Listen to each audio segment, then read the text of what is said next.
What's up, y'all? It's your girl, XP. And it's your girl, Dre Nicole. And we have a very special announcement. Your girls will be at the Black Effect Network Podcast Festival.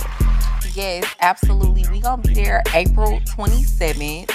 And make sure y'all get y'all tickets at blackeffect.com. Yes, Horrible Decisions will be there, Carefully Reckless, Deeply Well, and many more. It's going to be so fun. So if you've never seen Poor Minds live, I'm telling you, you're not going to want to miss this. So go to blackeffect.com and get your tickets. Period.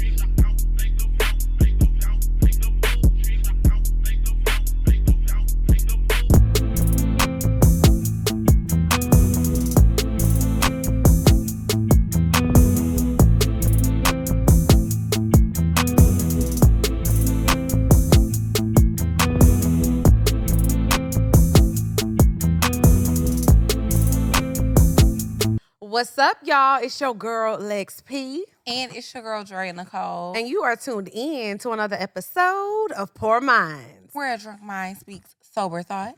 We got a guest today. We got a guest today. So y'all know, I feel like every time a guest comes on, I have a story. Of course, I always am just like so happy because I feel like I'm having my full circle moment a lot. So I'm very, very excited to have you on the show today because you may not know this, but I have literally followed your career from like the beginning of time. So to have you here today, I'm like so excited. The whole fucking thing. The whole thing. I go way back, way back. So we got Van Lathan on the show today. Clap for yourself. Thank you for joining us. No problem, man. I like your podcast. I'm happy to be here. You do? I do, yes. You like getting the tea then. Well, I'm like getting the tea. Yes, you do, because you messy. I come from a tea background, but I also just like to see people doing shit that they're good at. Yeah. Okay. Oh, you think I will? Y'all good podcast. Thank you. You know, we try. We do what we can. So the reason I say that is because, like, when I was in high school, like, I really was like, okay, I think I like, doing stuff like on camera. Like I was doing like the little school news shit like that. Me too. Then when I got to college, that's when I really started. I was like, okay, maybe I'm a little good at this, a little bit low key. And that's when I started like watching TMZ and stuff. And that's when I like discovered like you and Nina Parker, like My girl. Oh my God. I'm obsessed with Nina Parker. Yeah. I've been obsessed with both. Fantastic. Yes, like I have literally, like I remember being like, okay, I think this is what like I want to do. So like I never really saw a lot of like black people doing that. You know what I'm saying? Because like it was like E! News, but it was like Juliana Rancic, people like that. Yeah. So to see y'all on these platforms, I was always like, oh my God, like how did y'all get there? Yeah. So talk about that early journey of like how you even got to LA and how you met up with like Harvey and how that job came along. Yeah. Yeah. Well, I mean, Nina's a little bit different. Her background was in that. Yeah. Mine really wasn't. I left Louisiana after the hurricane, and man, Yeah, I heard you from that Baton Rouge. yeah, I'm man, that boo. South Baton Rouge, man. Straight up. And so my shit was kind of like an accident. Mm-hmm. Like I told the story actually on Broken Play, but I was on unemployment. I had been working for a company for a couple of years. The company went belly up. I was on unemployment, and I fucked up my unemployment. I did. How? So, Nigga. long story short, because you heard it before. Long story short, I did a commercial on accident. Okay. I did a commercial on accident. How? Because it was one of those commercials where they try to act like they're getting a real subject. You know what I'm saying? Like, Oh, they okay. pop out on you, use the razor. Oh, it's a Gillette commercial. I did a commercial on I'm accident. weak. Okay. So I was on unemployment at the time, and, I'm trying to be a good American. So I'll write down the fact that I made a little bit of money, and that fucked up my unemployment. Yeah. You looking at me like, nigga, you stupid as fuck. Yeah, because I got unemployment before. Right. And I thought, I don't know if this is gonna come take me to jail for fucking it, whatever. And so after I did that, You honest. I'm actually not that honest, but at that particular time, I just couldn't have nothing fucking up my unemployment. Right.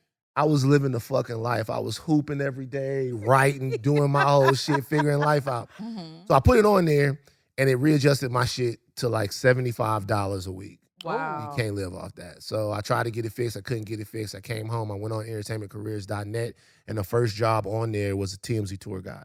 It's the first job on there. And so then I took my resume, wrote a cover letter, boom, and now I'm a tour guide on the TMZ tour in LA, telling people about all this shit that's like going on in Los Angeles.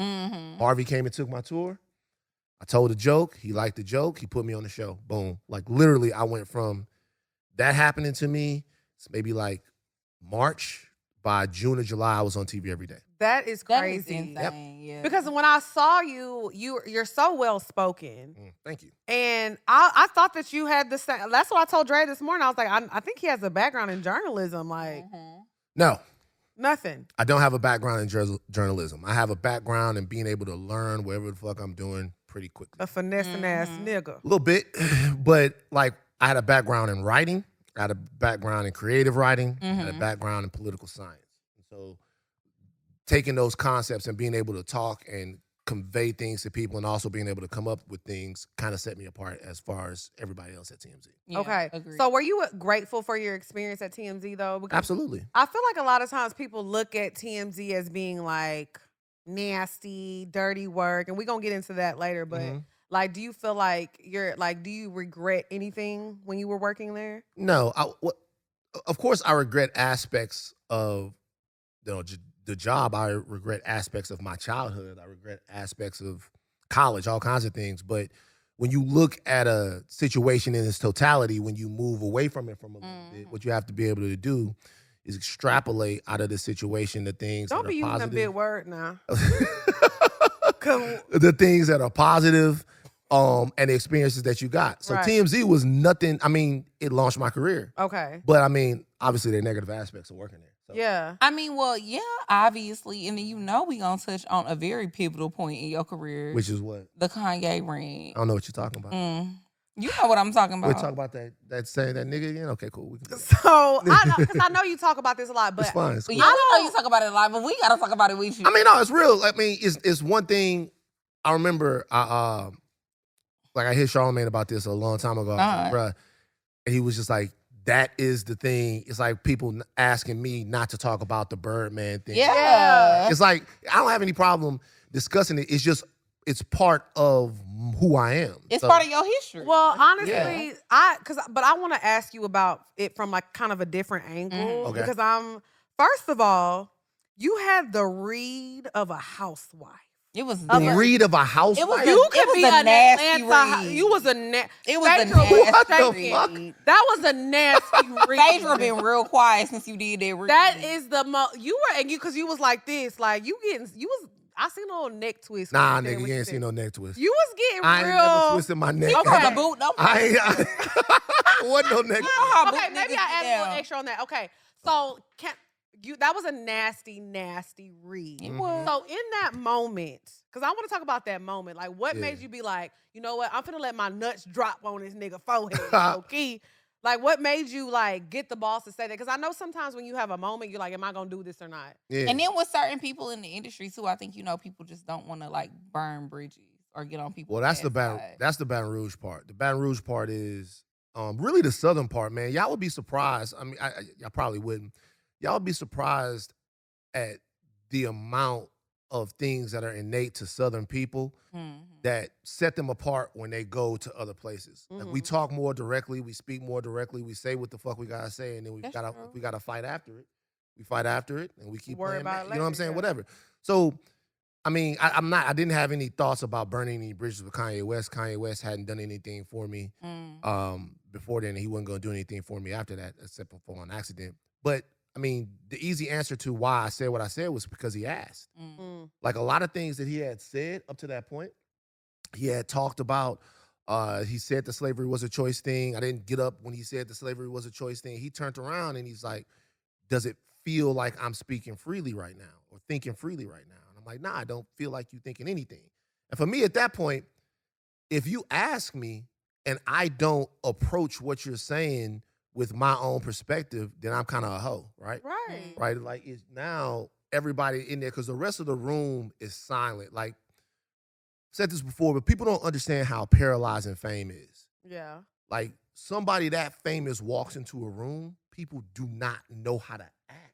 I say, They what don't do know I how call to it, act, Dre? they I don't call know it what to blind say. love. Yeah.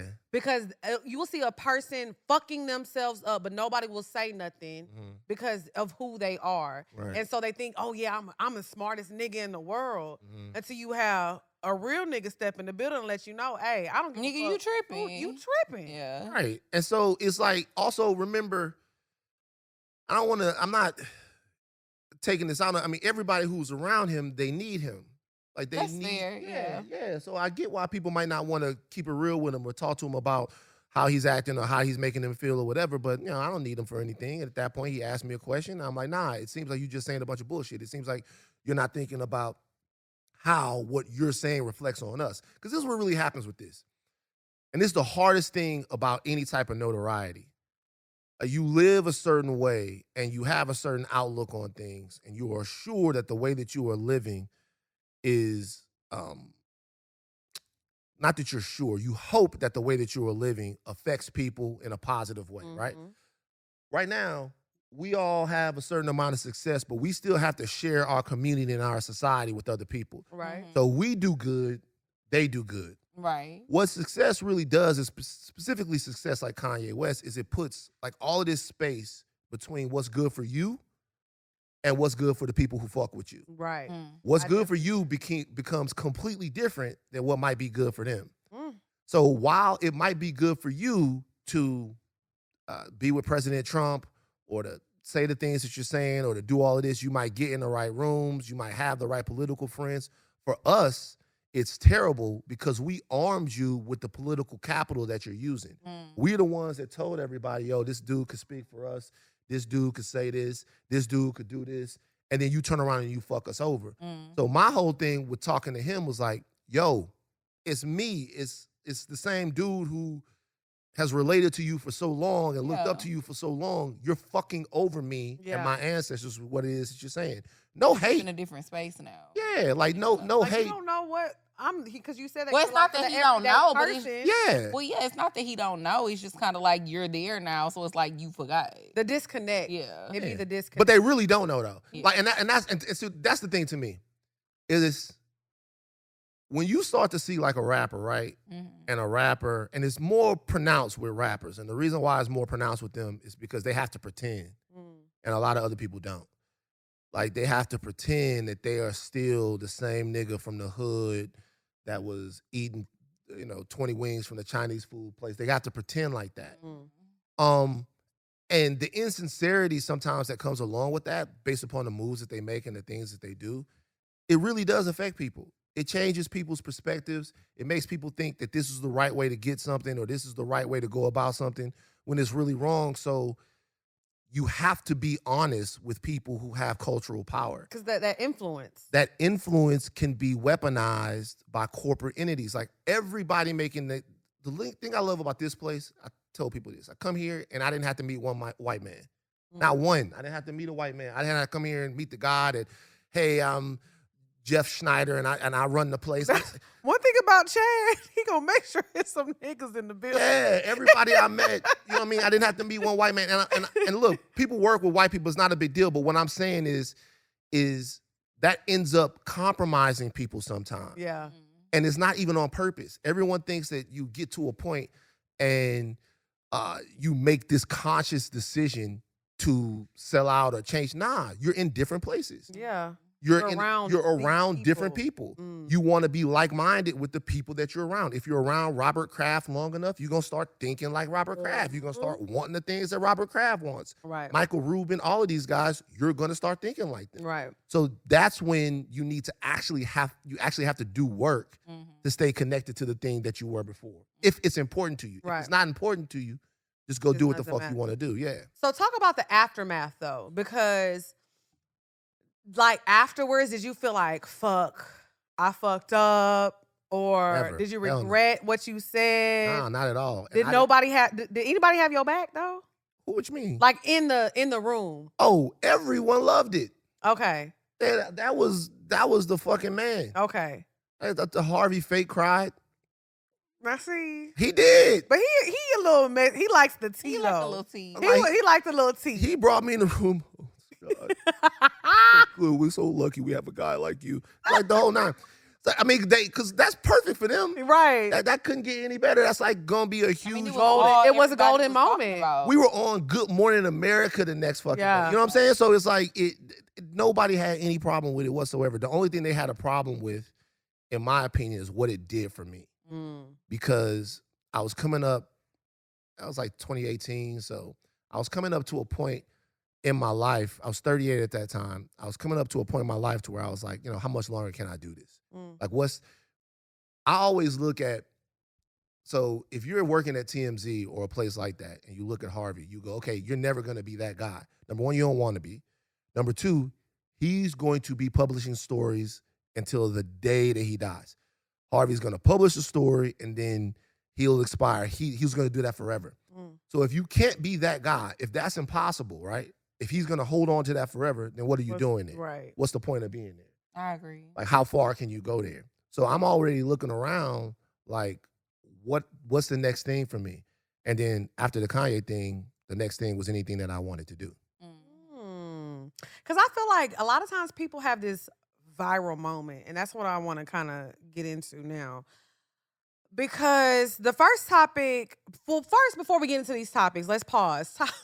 Yes, Todd. Todd, what are we drinking today? Because I got something. We're going to get back to that. What are we drinking today? Cinnamon. Yeah, you taste that? I taste it. A little peach pie or something like that. So this one is called Once Again. I know you have a project coming out. That's what a little birdie told me. Oh, my movie. Yeah. So this one is in tribute to that. This is called the Once Again. We have some Hennessy inside. We have some peach liqueur. We have some lemon juice. And then we have some of that So Mixy cinnamon demerara. And then a little bit of Grand Marnier. And then we have it garnished with a beautifully sliced peach. And for the girls, because we're drinking a little bit of sparkling rosé, we gave them some peach schnapps, a little bit of that cinnamon demerara, and then we topped it off with the sparkling rosé. Garnish it with the peach. Love it. Very delicious. Cheers. Thank you, Todd. What's up, y'all? It's your girl, XP. And it's your girl, Dre Nicole. And we are here to tell y'all about Chime.com. One thing about me is I hate overdraft fees. If I'm overdrafting, that means I don't got it. Why is you charging me for that? Right. So the good thing about Chime is that they have no fees when it comes to overdrafting and no unknown interest things that are going to charge you that you don't know about. Well, what I like about it is that you can get your money up to 2 days early with your direct deposit. And then they have a program called Spot Me. So you can spot your friend money or whatever. You can boost your status, all that stuff. They make it super easy to sign up for it. And like I said, you do not get charged for overdraft fees. And you can help your friends out. They can help you out, boost y'all score, all that good stuff. Yes, and it's easy to access too because they have over 60,000 ATMs. Ooh, I like that. Be free. We getting to the Be movie. free. I like that. So what you're going to do is go to chime.com/pourminds. That's CHIME.com/pourminds. Get your money today. Take control of your finances and say goodbye to monthly fees. Open your account in minutes at chime.com/pourminds.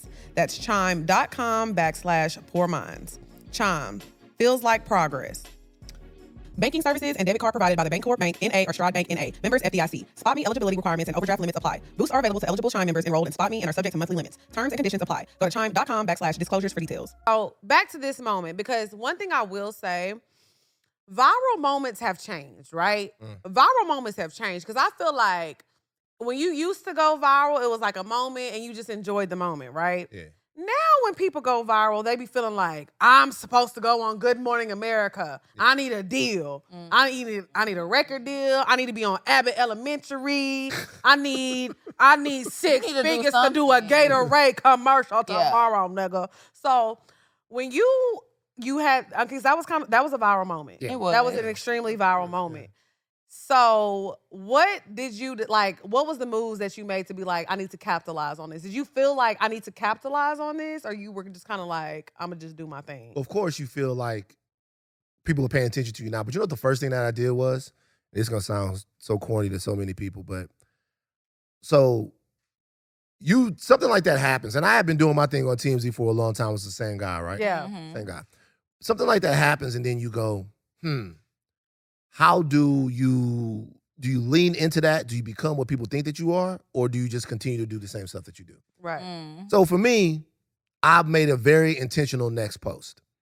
There's a guy in Detroit. His name is Jason Wilson. He has a place in Detroit. It's called the Cave of Adullam. And what it is a transitional training institute for young black boys. Saw this video, maybe it was like 2016, 2017. And it was of this young boy, man up there. Jason looked like Superman, bald head, white beard, and the little boy wants to cry. And Jason is looking at him. He's like, it's okay, cry. Like, he's like, cry. Go ahead, look, black man, black boy. He's like, cry. Go ahead and cry. And then after this, we're gonna do what we're here to do. And he had to break a board or do some kind of move. And that resonated with me so much because where I'm from, I've seen the only time you see a brother cry is when he's broke. Like, we had a funeral, like somebody been shot. Like, there's no other recourse but to cry. Right. Other than that, you're not allowed to show your Significant emotion. trauma. It's but no other than safe that- space. Yeah. Like, my father lived all the time. I never saw him cry not once. Like, never one time, right? And so I started working. I reached out to Jason. I tried to do all of this stuff. And I never had a platform big enough to say, hey, everybody go pay attention to what this guy is doing. So the next day after the Kanye thing, I made a video posting about him, and I linked him in the video so people could go see somebody who is actually a hero. Like, you're not a hero because you talk some shit to a rapper. This doesn't really matter in the grand scheme of things. I know how it moves people, but it's not that big of a deal. This dude is a guy who every single day devotes his life to making black boys safe, to making them whole, to making them feel like men and making them good parts of their community. So I did that. And I intentionally didn't go the route of trying to capitalize off the Kanye moment. I had to get back to being me. I had to be stupid. I had to talk about porn. I had to do all of this stuff. I had to let people, I don't ever want to be the nigga that everybody is like, they're surprised when I fall. Okay. Like, it's just not for me. It's not like, I don't want to be the person that everybody goes, oh shit, we thought Van was one of the good ones. I'm not one of the good ones. Like, Oh, I know. I'm not one of the good ones. You messy. I'm a nigga that sometimes you agree with.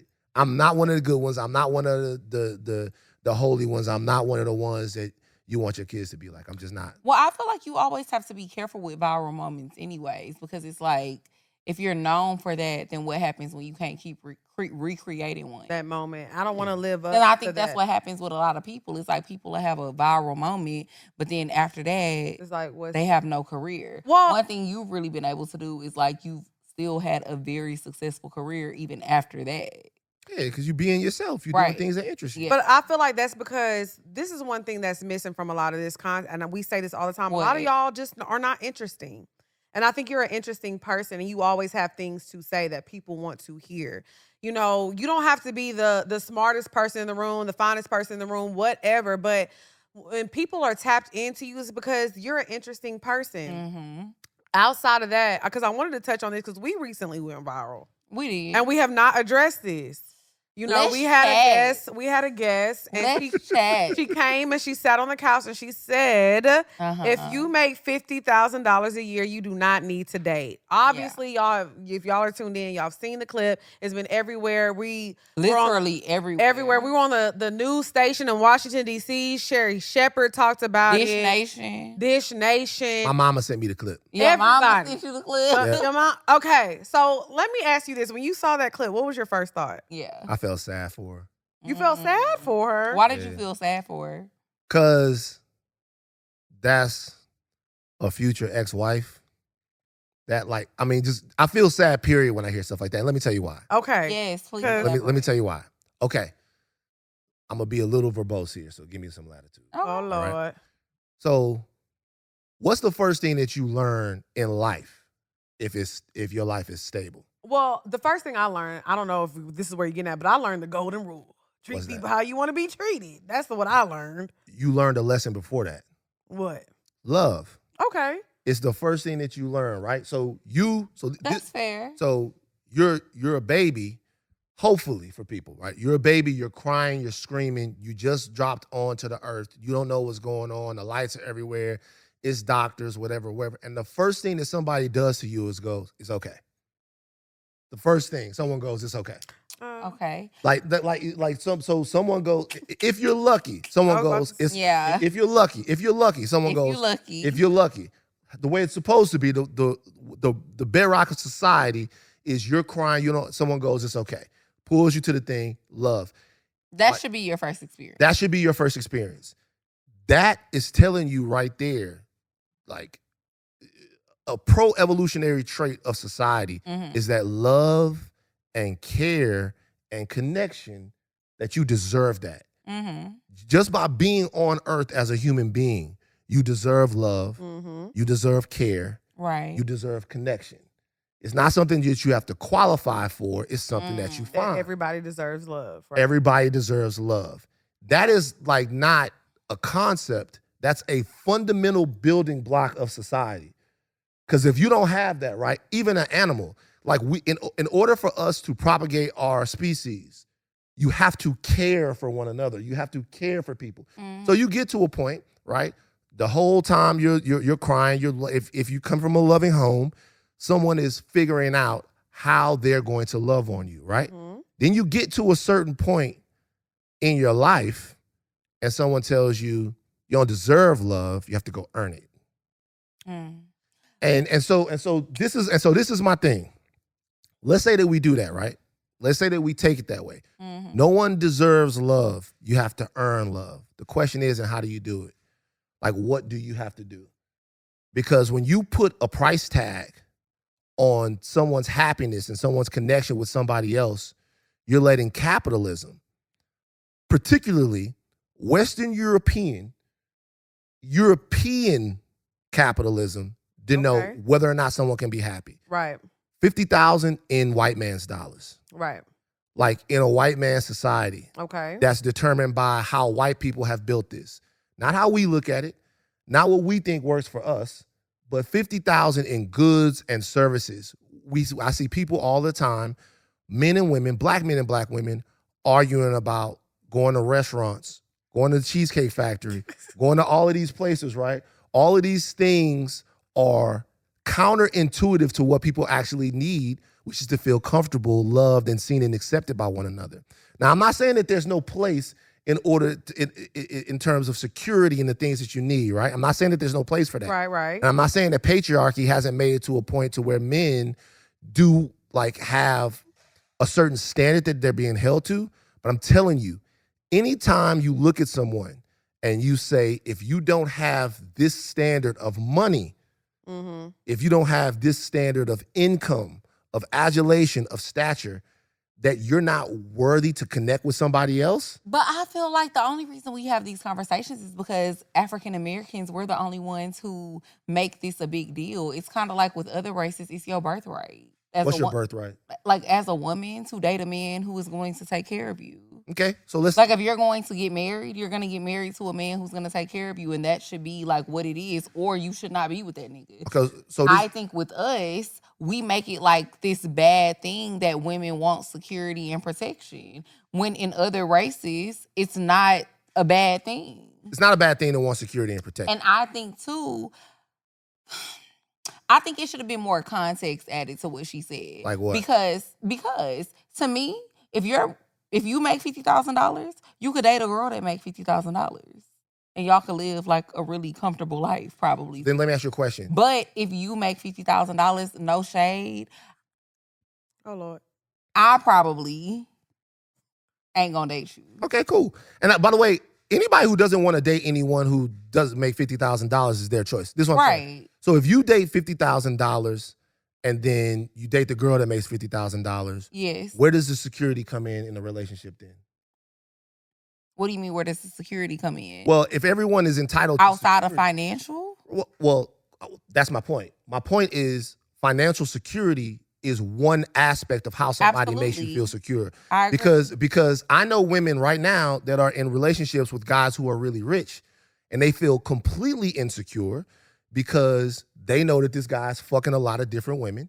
They know that there's a price for how they feel about that.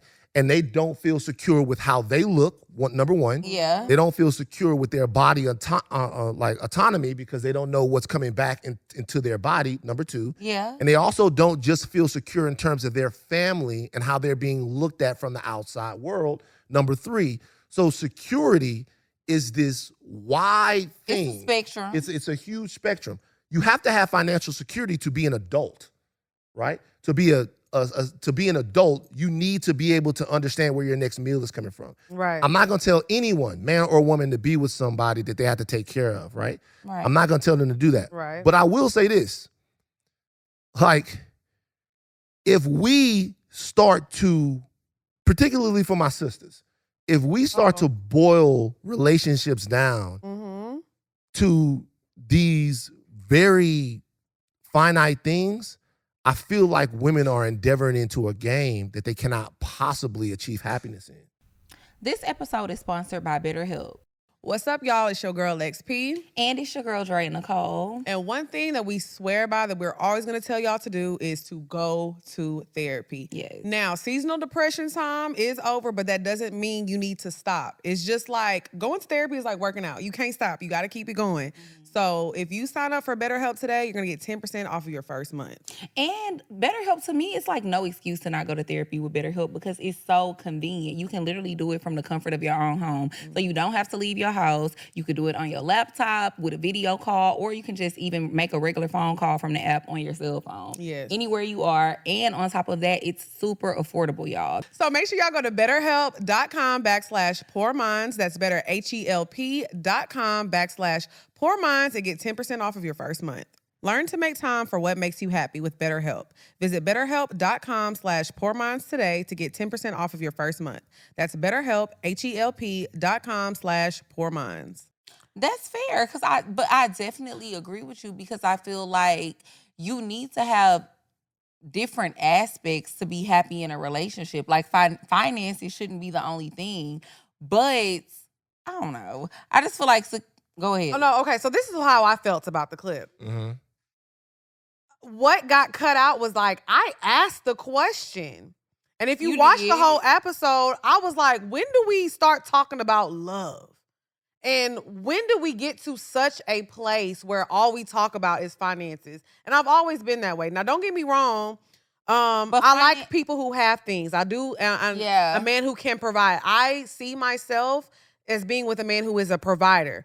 But I asked, what does dating look like for somebody who makes $50,000? So this is where my problem and my issue came in.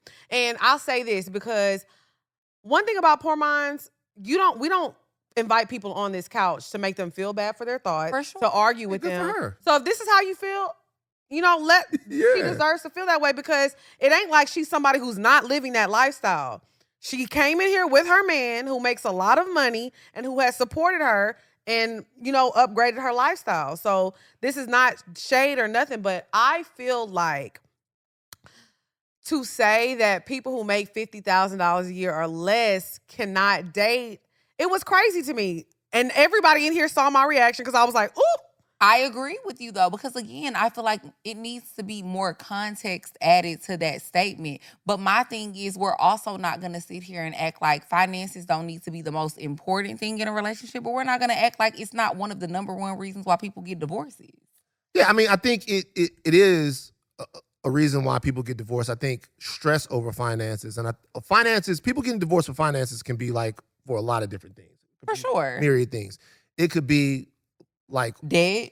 It could be debt. The income. But it doesn't even have to be, do you realize like financial success can ruin a relationship? Absolutely. That's true. Right. I agree. So like if there was a situation where I was taking care of everything and then there's a situation where you're taking care of everything, the stress over what the role in the house is break that. So your rapport with somebody that you're in a relationship with is going to have to outlast and be able to penetrate through a lot of things, right? It's going to be a lot of things that have to do with that. This is what this is the only thing that I'm saying. First of all, everybody can date whoever the fuck they want to date for whatever the fuck reasons that they want to date. It don't matter. A lot of times I would tell my homies this. I remember I was in college and this girl, LSU's coach, was a guy named Nick Saban. You ever heard Nick Saban before? Yeah. Just making sure, man. I don't know. Come on now, we ain't that. I don't know what y'all be on, down man. bad. I don't know what y'all be on. Sometimes they say, so Nick Saban, right? And we sitting around, we talking to these girls, and one of the girls goes, she wants to fuck Nick Saban, right? Now, I ain't mad at her. Now look. Points were made. Now look, let me tell you something. We sitting down there, and we talking to her, and the rest of the guys in the group, never forget this, man. This girl taught me a lot. Mm-hmm. The rest of the guys in the group are like, oh, you want to fuck Nick Saban because she rich? And she goes, because he rich. And she goes, no. She's like, Nick Saban got something with him. Like, he powerful, he's resolute, he's a leader, and all of that. And I thought about that for a long time. Essentially, there are so many traits about a man. We're wired so differently. Like, Right. I'm at the Four Seasons earlier, and I see someone walking by. I cannot help but look. For sure. It's just You an ass man. of course, and I cannot help but look. It's just the way men are. Like, I didn't say, oh wow, what a leader. Like, you know what I mean? Like, I didn't. I didn't say what. Like, look how much swag she got. I didn't. That's not what. It's like you like. I'm eating my salmon. I'm like, oh shit. Then I come back into myself. I go back up to my room. I call my girl. Yeah. So like we're wired differently. Right. When that girl was talking about the fact that she liked Nick Saban, she was not lying. She wants to fuck Nick Saban. And so my point about that is this. I get it. Having money, having things like that are also genuinely attractive to women. Right. They're not, every woman that says that is not like a goal. They're genuinely attracted to guys who they feel like offer security. Mm-hmm. That's a pro-evolutionary trait. Mm-hmm. When you want to nest, your nest has to be secure, right? What I'm saying is this. It's not that I find security attractive. It's saying you don't qualify for a connection unless you have this specific thing. If a man comes on this podcast right now and say that if a girl does not have 40-inch hips, she does not deserve to date, I'm going to look at him in the same way. How can you put an actual stat on what a woman is able to go out and find for herself? Right. If you don't have that ass, if you don't have titties, if you don't have this, if you don't have that, you need to stay your ass at home. No, you should go out and try to find somebody who likes you. That's what being a human being is. Like, go out. I agree with her as far as Dre. Like, but niggas do be setting them standards too. They do, and they're wrong. Tiger said that on that song. If you ain't got no ass, bitch, wear a poncho. Look. He said, "Stay your ass at home." And this is if why you ain't got no ass, bitch, wear a poncho. And that's crazy. That's crazy. And by the way, and this is why this conversation that is why. That is when crazy. You say that. But this is now why bitches gotta stay at home. Now they poncho sales went through the fucking roof. Like, you know what I'm saying? Taylor Swift got a poncho, the whole shit. See, I'm just saying. But like, what I'm saying is, we have to be able to call that out too. Yeah. Because a lot of the brothers, we know what's expected of us. So a lot of guys that are in that range probably felt a certain way. Yeah. But those same dudes is on Twitter being like, nah, man, I wouldn't fuck with Zoe Kravitz. She ain't got enough ass for me. Nigga, you don't have to worry about that. So she not fucking with you. So like, chill. So what I'm saying is, this is a conversation not just to be had both ways. Mm-hmm. We have to have a conversation about how we love each other and why as well. But I also think that men need to realize too that a lot of women think this way because this is a society that men created. Okay, True, absolutely, for 100%. Men created that. Oh, we are providers. You stay home, cook, clean. This is Well, I don't even think men created that. Absolutely, they did. I mean, well, no, they did. Let's go back to the Bible. Go back. Yeah, that's what we waiting. I'm saying, so it's not even like man created. It's like the Bible is telling us God feels this way. Like men are supposed to be provided. But I mean, if we really want to get technical with it, a man wrote the Bible, so. But God gave him the idea. Oh, wow. Not so he's okay. Now see, okay, sorry. That's a little too deep. A little too deep. But anyway, but what I'm saying is, I agree with you. But I'm saying though, like, this is a society. Because according to people, God is a male in the Bible because it be saying he. It does. with a capital H. Yeah. So this is a society that man has created. Mhm. So a lot of times, a lot of men have this negative energy towards women who feel this way. And I'm not saying I agree or disagree or whatever, but this is a society that man has created. So I agree. So what we're really talking about right here is the residual effects of patriarchy, right? Yes. And patriarchy, which puts men at the top of society and says that we're supposed to have everything, we're supposed to do everything, and everything is supposed to revolve around us. Then that means that we battle amongst each other as men to see who the strongest one is, and then the strongest one gets to have the best woman, the best house, the best car, the best this. Facts. Here's the thing, though. That commodifies women in a very specific way. If you, and we have to talk about this, right? Okay. But that makes a woman tantamount to the house, to the car, to all of those other things. Like, it makes her a pleasure-making baby machine. And so, and like when you look at it that way, I think the re-examination of all of these dynamics is very necessary. Do you love your girl? Do you love her? Because let me tell you something. Quick story. So back in like 99, 2000, we go to Galveston. Oh, I almost started twerking. We go to Galveston. We go to the Kappa Beach party. Ooh, you go way back. Way back. Nigga, I've been on this nasty shit. Ooh. So we go to the Kappa Beach party. That's the nastiest weekend. Nasty van. Hold on. Wait. This the nasty man. See, I'm older than y'all. Barely. I'm older than y'all. The Kappa Beach party, y'all think that was some nasty ass shit. Like, my man, we had to like hide the pictures that we came back with and hide the tapes and the whole thing. It's crazy, right? So we go to the Kappa Beach party and we're with these girls. And this is when I learned about Atlanta. Oh, Lord. Because these girls were dancers from Atlanta. This is when I learned about Atlanta. And it was like a whole new world to me. I remember I'm talking to this one girl. It's the first time I learned that like niggas will go to the strip club like on their lunch break. Facts. I remember she was like, I work at the strip club. I work like 12 to whatever. She worked the day shift. I was like, the day shift? In Baton Rouge, the strip club don't open till 6, 7, right? Yeah. She's like, I work the day shift. I was like, who come into the, she goes like, they come on their lunch breaks, they do whatever. I remember she blew my mind. She was like, yeah, when we in there, back in the room, you do whatever you want. She's like, you could, like I'm dancing, you could jack your dick, just don't get on me. I was like, oh my God, what is this place called Atlanta? You was in heaven. Like, I'm like, how do we go there? You was beating your meat in the back of strip club? Nah, I never beat my meat in a strip club before. Like, he said he was just like shocked she to find said out that you could do that, right? I didn't know that. I didn't know that that was a thing. That's now, how you found out. But go ahead. So we had this thing because we thought we were fake ass pimps and players. Like the older crew was called DSP, the Down South Police. And then the younger crew, us, we were player proof. That's what we called ourselves. So we was proof is what? Player proof, man. We had a chant in the club and everything. What you used to be chanting in the club? Player proof, motherfuckers, my dogs for sure. Woohoo! I want to hit that bit. Like, so that was the whole thing. Y'all was wearing. We was doing that. We was out here. Was y'all wearing airbrush t-shirts? No, we didn't have that. We didn't have that. And Baton Rouge was a dress-up spot. So you go to club upscale and nightlife, you was dressing up. You weren't wearing, I mean, if you went to Bella Noche or some shit like that. Like, but you can't go to Bella Noche. Where can you go? You was at Bella Noche? I've been to Bella Noche before. I've been to Bella Noche before. For real? Yeah, I've been to Bella Noche, man. It's Baton Rouge, man. Dreams, upscale. Everybody from home right now going crazy. All of these places. Cross the river, Playboys, all of that shit.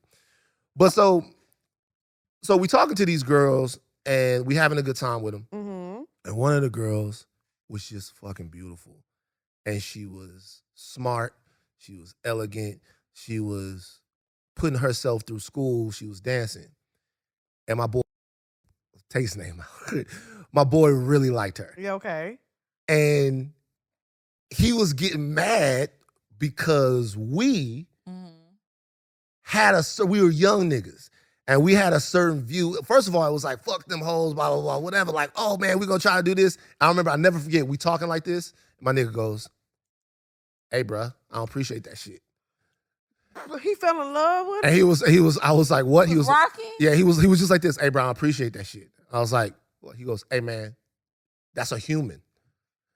And we was like, I know that's right. that's a human. What the fuck you talking about? Oh my God. Like, how can this be a human being, bro? Like, I just, you know what I'm saying? Because we were having fun with them. She was outside of things. She was showing the titties, the whole nine, blah, blah. He's like, that's a human. Okay, cool. He fell in love. Fell in love with her. But as the weekend went on, I kind of understood where he was coming from. Fell in love with her I didn't fall in love with her too. She was with him, but I started to understand like where he was coming from. Like, she was cool to be around. Now you messing with the same girl. She was fun. She was smart. She was all of this. Yeah. And this is when it crystallized in my mind. You never fall in love with titties and ass and a smile. You fall in love with a person. Oh, that's true. You fall in love with little weird shit that a person does. Like how they look in the morning, like how they laugh, like how they smell. You fall in love with a person and you can't control it. Like you really can't control it. I see where you going with Like this. you can't control it. So what I'm saying is, what a real connection with a person looks like is how you penetrate through all the barriers of who they are to get to what really matters about them. Yeah. And what we're doing, because we have so much time and so much choice, is we're erecting more barriers every single day that stop you from getting to that. That stop you from getting to the middle of that. That don't let you get to all of my niggas. I don't know any of them that are quite frankly with the baddest girl I ever seen them with. That's just not the way it works. All of these women are beautiful, but if we just talking about physical stuff, most of these guys have done better, but they've never done better in spirit. They've never done better in grace. They've never done better in elegance. They've never done better in those things that like don't have a price on them. Right. And so but like, I also feel like beauty is subjective too. So even though like all the women are beautiful. Well, no, I mean like because sometimes a person, they may not be the baddest on paper, but it's like you get to know somebody and you break down those barriers and you get to what really matters. And this person starts to become a superstar to you. You know what I realized? I say this all the time. A lot of times women, because we go into situations ready. It be most of the time men you got to break down. Women, we are ready and we are vulnerable. We always be ready to fall in love for the most part. I'm not speaking for all women, but for the most part. So I will say a lot of times when you get out of a relationship, you realize sometimes people really don't be special. It's because we highlight them. What made you special was because how much I loved you. And then because you're blinded by the love. So I say all that to say, when you're dealing with a person, like it may not be the baddest or the beautiful, but you're in love with that person. So that person really is the baddest. Well, to you. That's what I'm basically saying. That's what he was saying. Yeah. What I'm saying is, it's like physical attraction. All of this stuff, they're aspects of who a person is, right? Like, and a lot of this is choice. You pick up your phone, you didn't realize that it was this many flavors of beautiful women. You didn't realize it was this many different cars. You didn't realize it was this many places to go in the world. Like, I take a vacation and then I see somebody in the Maldives and I'm like, fuck, I should have gone to the Maldives. Like, you can't, I was in Greece, but like, I should have gone to the Maldives. Telling you, another thing is human beings are just not capable of the amount of choice and information that are going into their brains. That is true. That's true. So let me ask you a question then. Well, because I was gonna say, I felt like where you was going with it, because going back to like the $50,000 conversation, it's just that like at the end of the day, you fall in love with the small things about people. So it's like we're losing sight of that. Does the money really make a difference? Well, the money is gonna make a difference. Look. That's why I thought you was going. That is where I'm going. So think about it. 50,000. Okay, it's a static, unfeeling. It has no heartbeat. 50,000 at what age? 50,000 for how long? Do you make 50,000 and you're 65 years old? It's the most money you're ever gonna make. If you're making $50,000 and you're 25, your money's probably going to go up. Yeah. If you're it takes all the humanity out of it. And when you say something like that, it's a bunch of niggas that was just getting off at T-Mobile that was looking at their phone. Oh, they were pissed. And they were like, They were pissed. yo, you mean to tell me I can't take somebody to the movies. Yeah. Like, we can't go to R&B night with B Cox and them because No, you getting too sucked. you know what I'm saying? We can't do this because I'm just starting or Right. there's so many different situations, and this is what we're doing. This is why we're in a spot to where we talk about every single thing except how we should be loving each other. And I guess that's what I was getting at with the viral moment, because we were talking about that during the episode. Like, when are we gonna get back to love? When are you gonna? Because I always say this, because she said love can be defined, and I was like, okay, that's fair. I don't feel like love can be defined. I feel like love is the one thing that's in the universe that is different for everybody. So maybe it might be monetary for some people. That's just how you feel. But for me, I feel like it's definitely a feeling that I just can't explain. And it's like, it's okay if you want a man that's a provider. That is okay. But I feel like to categorize that. I don't think love is monetary, though. I just think that more so has Well, to she do- said tangible. I'm sorry. Let me. Yeah, I don't think love is monetary. I think that more so has to do with people's like standards or like the quality of life that they feel like they want. And I think for some people, they feel like, okay, if this person doesn't make X amount of money, like what type of quality of life are we gonna have? So look, if we're talking about dating right now, right? Yeah. We're talking about dating. Mhm. So if you have somebody that makes $50,000, even $40,000, $45,000, that guy might be more generous and might be more might provide for you better than someone that makes $50 million. We say that a lot, Right. Yeah. Like if he cares about you, you might be dealing with someone who thinks the world of you to a degree that he's willing to take less for himself so that you could have more. I agree. That he's willing to do. So you just look, I get it. I'm not coming down on it, but I'm just like, yo, man, We got to be a little realistic a little bit. okay. Let me ask you this.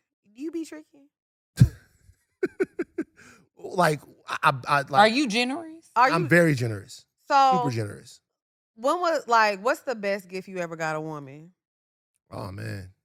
It's the best gift I ever got a woman. Like, you was like, okay, I'm gonna spend that bag. I'm gonna do my big one. Like in money? Just anything that you felt like was like thoughtful and it was a good Well, I've gift. bought a lot of great gifts. I've bought Tiffany necklaces. I've Ooh. bought diamonds. I've bought Ooh. a lot of great gifts. I'm a good gift giver. Okay. I like to buy. Can I be honest with you? I'm a bad gift giver.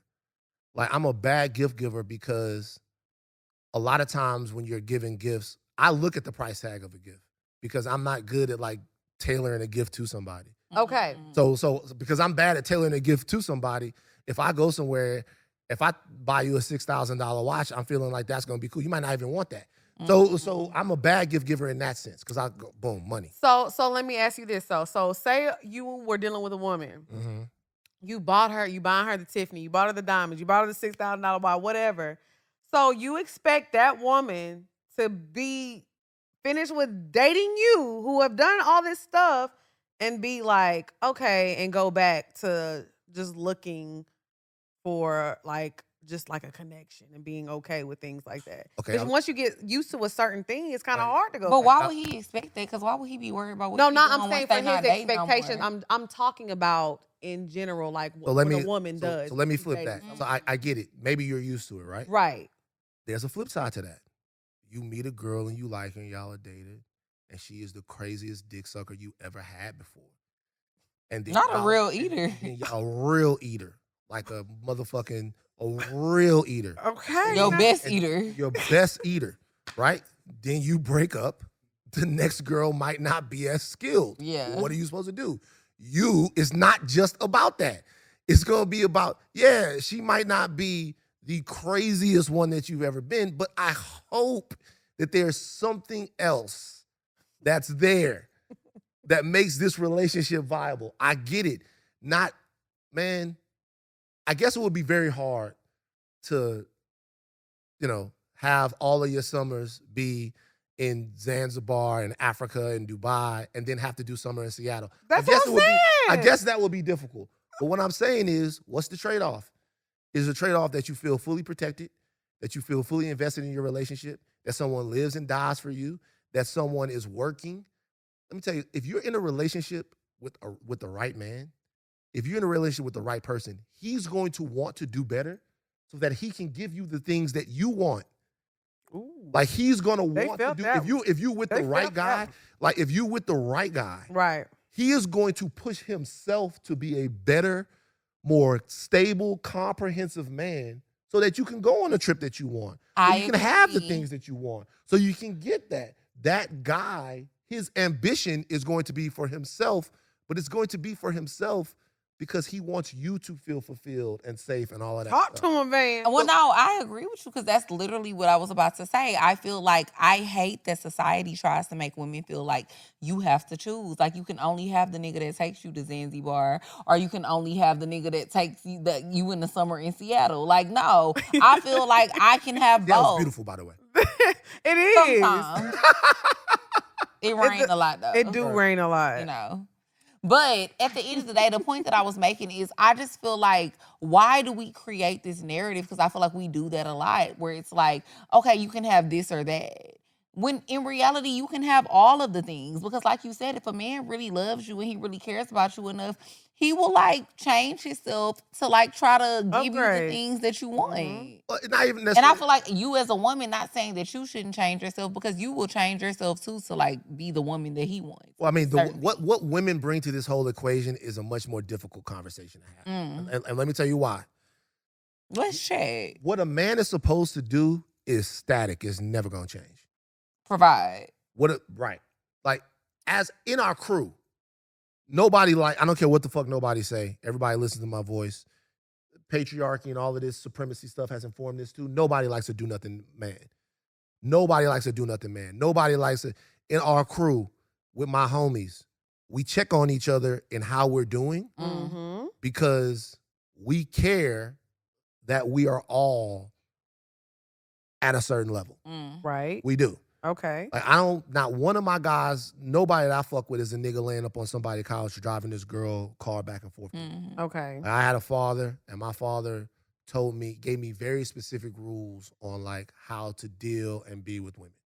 Now, I'm not a perfect guy. I'm sure you can find women out there in my past that have had bad experiences or relationships with me. I'm not saying that at all, but I'm saying that like nobody likes to do nothing, man. What I will say though, is what has changed, if we're being fair, is what women have to do. Women don't have to do anything because what men have to do is provide and do all of this stuff. Nobody is going to tell. There used to be a trade-off for that. The trade-off used to be that, okay, I would do all of this stuff, and then you would do everything that you had to do to really enhance my life, which is take care of my children, keep my house together, cook my food, and do all of that stuff. All of this, like taking somebody's life and reducing it to that, we've all understood that that's pretty grotesque. It's pretty grotesque to have a human being that lives to enhance the life of somebody else. Right. That's their job. Okay. But that's one thing that's changed. For the man's part, nothing has changed. So what you're really getting is a lot of guys going, okay, well, if I make $50,000 and there's going to be a specific value, or if I have to make $100,000 or $200,000, if there's a specific value put on this to me, then what value do I get back in the relationship? Well, What I'll if she say makes $200,000? no. But that if she made $200,000, then that obviously is not. That's not what we're talking about. That's a different dynamic. Okay. But I do feel like this. The roles changed not because of it changed because it had to. Because It was supposed to, yeah. not it was supposed to, is because it had to. How? Because women, we were in situations where we were having babies, we were getting married, and the man couldn't provide. Black women now are one of the most educated demographics, graduating from college, making a lot of money, because it's not because like we wanted to, we had to. We were forced into this role, and they get so mad, I don't want no independent, all that INDEP, because we had to. Right. Because nobody was providing for us. We were coming up in homes without a father. So we didn't see our mother being taken care of. We saw our mother struggling. So instead, We saw our mothers in these positions that they were struggling. We're like, you know what? I'm not going to do that. So I saw my mom having 2-3 kids for a man who wasn't shit. I'm not going to have kids. Birth rates are down. We are not even having children no more. That's facts. We're not even having 34, children. 32, We're not we don't getting have married, kids and they yet. think, oh, because we're undesirable. Yeah. No, we're not, because we had to smarten up and realize what, honestly, sometimes is the benefit of having a man. Right.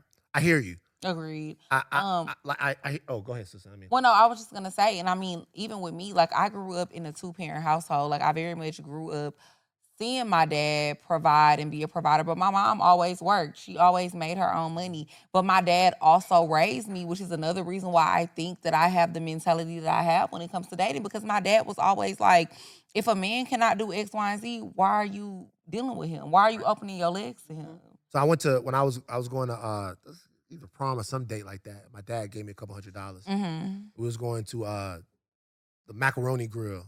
I know that's I remember right. macaroni grill. Nigga, I thought I was the fucking man. So you've been a trick since the beginning of time. Let me tell you what he told me. Let me tell you what he told me. He goes, "Hey, listen, boy." I was like, "What?" I was like, "When the bill come, don't look at the bill." I was like, "Huh?" Like, don't look at the bill. Don't look at the bill. That look like, when you look at the bill, it looks like you asking yourself whether or not you got to go wash dishes. He was like, "When the bill come, put the money in the thing and maintain eye contact with the girl." Daddy knows something. And that lets her know that whatever happens that night, you're in control. You can just take put care them of it. on some game. Right. Yeah, So he just goes, boom, take this, couple $100, the bill come, boom, put it in there. When they come after that, when the guy done paid and you need to tip out, then, and he's like, and tip generously too. Like, when you want to show somebody that you're generous, be generous to other people. Come on now. Right? So this is all stuff that you get when you have a man in your household. Why it's important for us to be men, not just in our households, but raise and mentor other young boys like Jason is doing in Detroit. All right. This is why I'll say to you, you're right. Okay? You're right. What I'm saying is, in addition to women, black women particularly, being in situations where they feel like they had to do more, Yeah. it was also a philosophical thing, a philosophical change, an intellectual change that had to happen as well.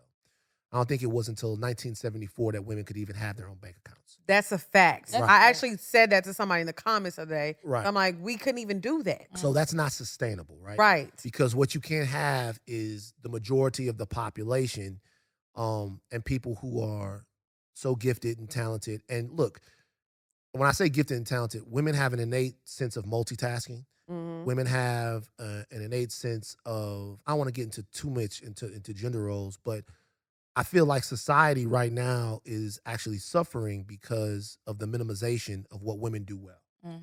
And what another thing that patriarchy does is it gets to define what's important. Right. So sometimes women feel like that in order for them to be heard, that they have to be like men are. Because men have taken traits that women have and have devalued those traits. So in order to be somebody who's a leader, you have to be focused, you have to be resolute, you have to be aggressive, you have to be all of those things. Right. And that's not to say that women can't be those things. But in order to be a leader, you also need to be able to multitask. You need to be able to feel your way through a situation.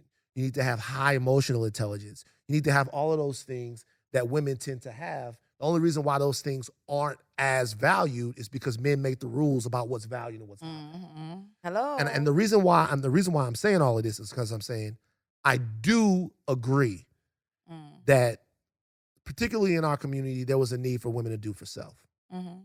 But also there was a very direct philosophical and intellectual change about what women should be able to ask of themselves about their lives.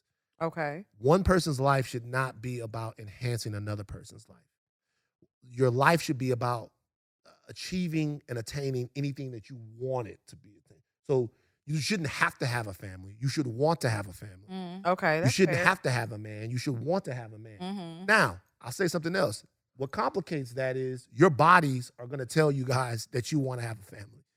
Your bodies are going to tell you, your bodies are telling you, we're all here like in nature for one rule, which is to make. I had no choice. Procreate. Yeah, I had no choice about my dick getting hard when it started getting hard. Okay, that's true. I had no choice. No, you're right. You're right. I didn't wake up one morning and go, no, I think it's time for my dick to start getting hard. One morning I woke up and that motherfucker was hard, and that was my body going. Not one morning I woke up. Bro, it was so crazy. I went up to my and dad. Javi over there just smiling and. I'm telling you, I went up to my dad. I was like, Dad. He was like, what? I'm like, yo, man, something's wrong. He was like, what? I'm like, yo, my shit is stiff. And he went, now what are you saying? I was like, yo, my shit is stiff. And he goes, Ray, Craig, my uncles. He's like, come over here real quick. Ray and Craig. He's like Ray. Like the perfect uncle He's name. like, Ray, Craig, come over here real quick. Van got something to say. And he's like, now, son, tell your uncles, like, what's going on with you right now? I was like, yo, my shit is stiff. And I never forget my Uncle Craig goes, well, boy, that's a problem. I'm weak. We're gonna have to figure out why. And these guys are playing with me, and then they explain your dick gets hard so you can fuck. Yeah. And I'm like, oh shit, like I can have sex now? And they were like, yeah, you ready? You know what I'm saying? I'm 9 or 10 years old. It's like whatever it is. So what I'm saying is there are certain imperatives inside of our body that are the way they are. Yeah, And I so agree with that. Socialization in society means that we're gonna be working against ourselves in a certain way. And we have to also, leave room for that. But to my original point, what I'm saying is this. Mm-hmm.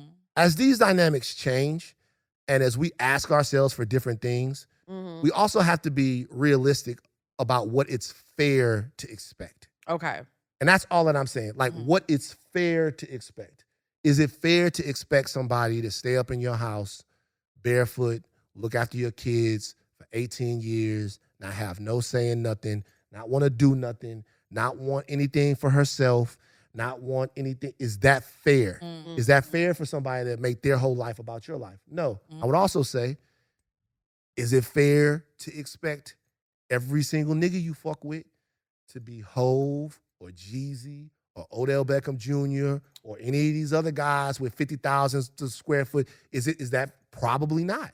So find it in the middle and do your thing, but take responsibility for your unhappiness. Yeah, I think you have Take to date. responsibility. You ate. Okay, now for you your ate with that one. I No, agree. you did eat because I feel like you have to date realistically within like your bracket. Everybody can't get a Come on now. Jay-Z. Everybody cannot get a Russell Wilson. Like everybody not gonna get those type of You niggas. like Russell? Who, me? Yeah.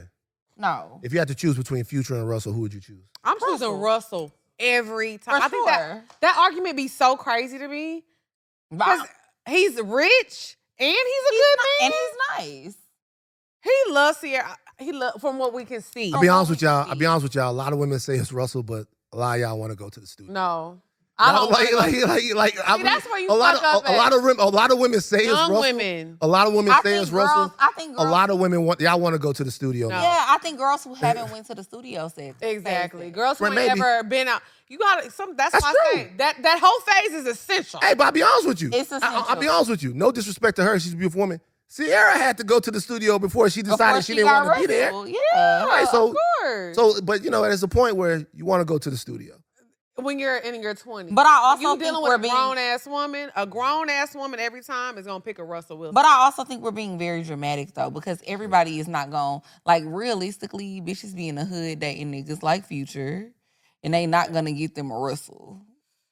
I mean, but Well, I mean, Like it, like Sierra is Sierra at the end of the day. Sierra. yeah.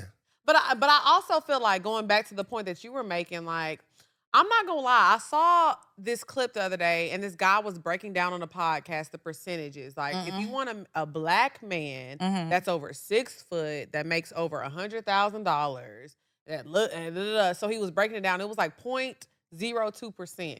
It was funny because Slim Thug posted it. He was like, you know how he is. So it was funny. Something like I'm 6'5". He like, I'm 6'5", millionaire. So of course he's like, I'm the cream of the Slim, crop. my nigga. Shout out to loves Slim because Slim, he yeah. is. Because he is like he's an anomaly. Like you don't see that. I'll be honest with you. I mean, you are too. I You don't tall. feel in any way special though. It's But like you- it's not. It's no. But what I'm saying about it is, I guess all of that makes sense. I guess all of that's true. But like, We counting stats? But what I'm saying is, I'm not gonna lie. I was looking at my roster today when they was breaking my last 4 or 5 niggas that I was dating, and I would say for over the past 10 years, all of them over 6 foot, all of them make over 6 feet. I run into that all the time, but I think it's just sometimes it's what you attract. So going back to the $50,000 conversation, some women can feel that way because that's all they be around. Now, I'm not saying I agree with the statement because I never said I agreed with the statement. That's a really good perspective, I will Lick. say I'm not going to lie. I can't remember the last time I dated a nigga that was under 6 foot.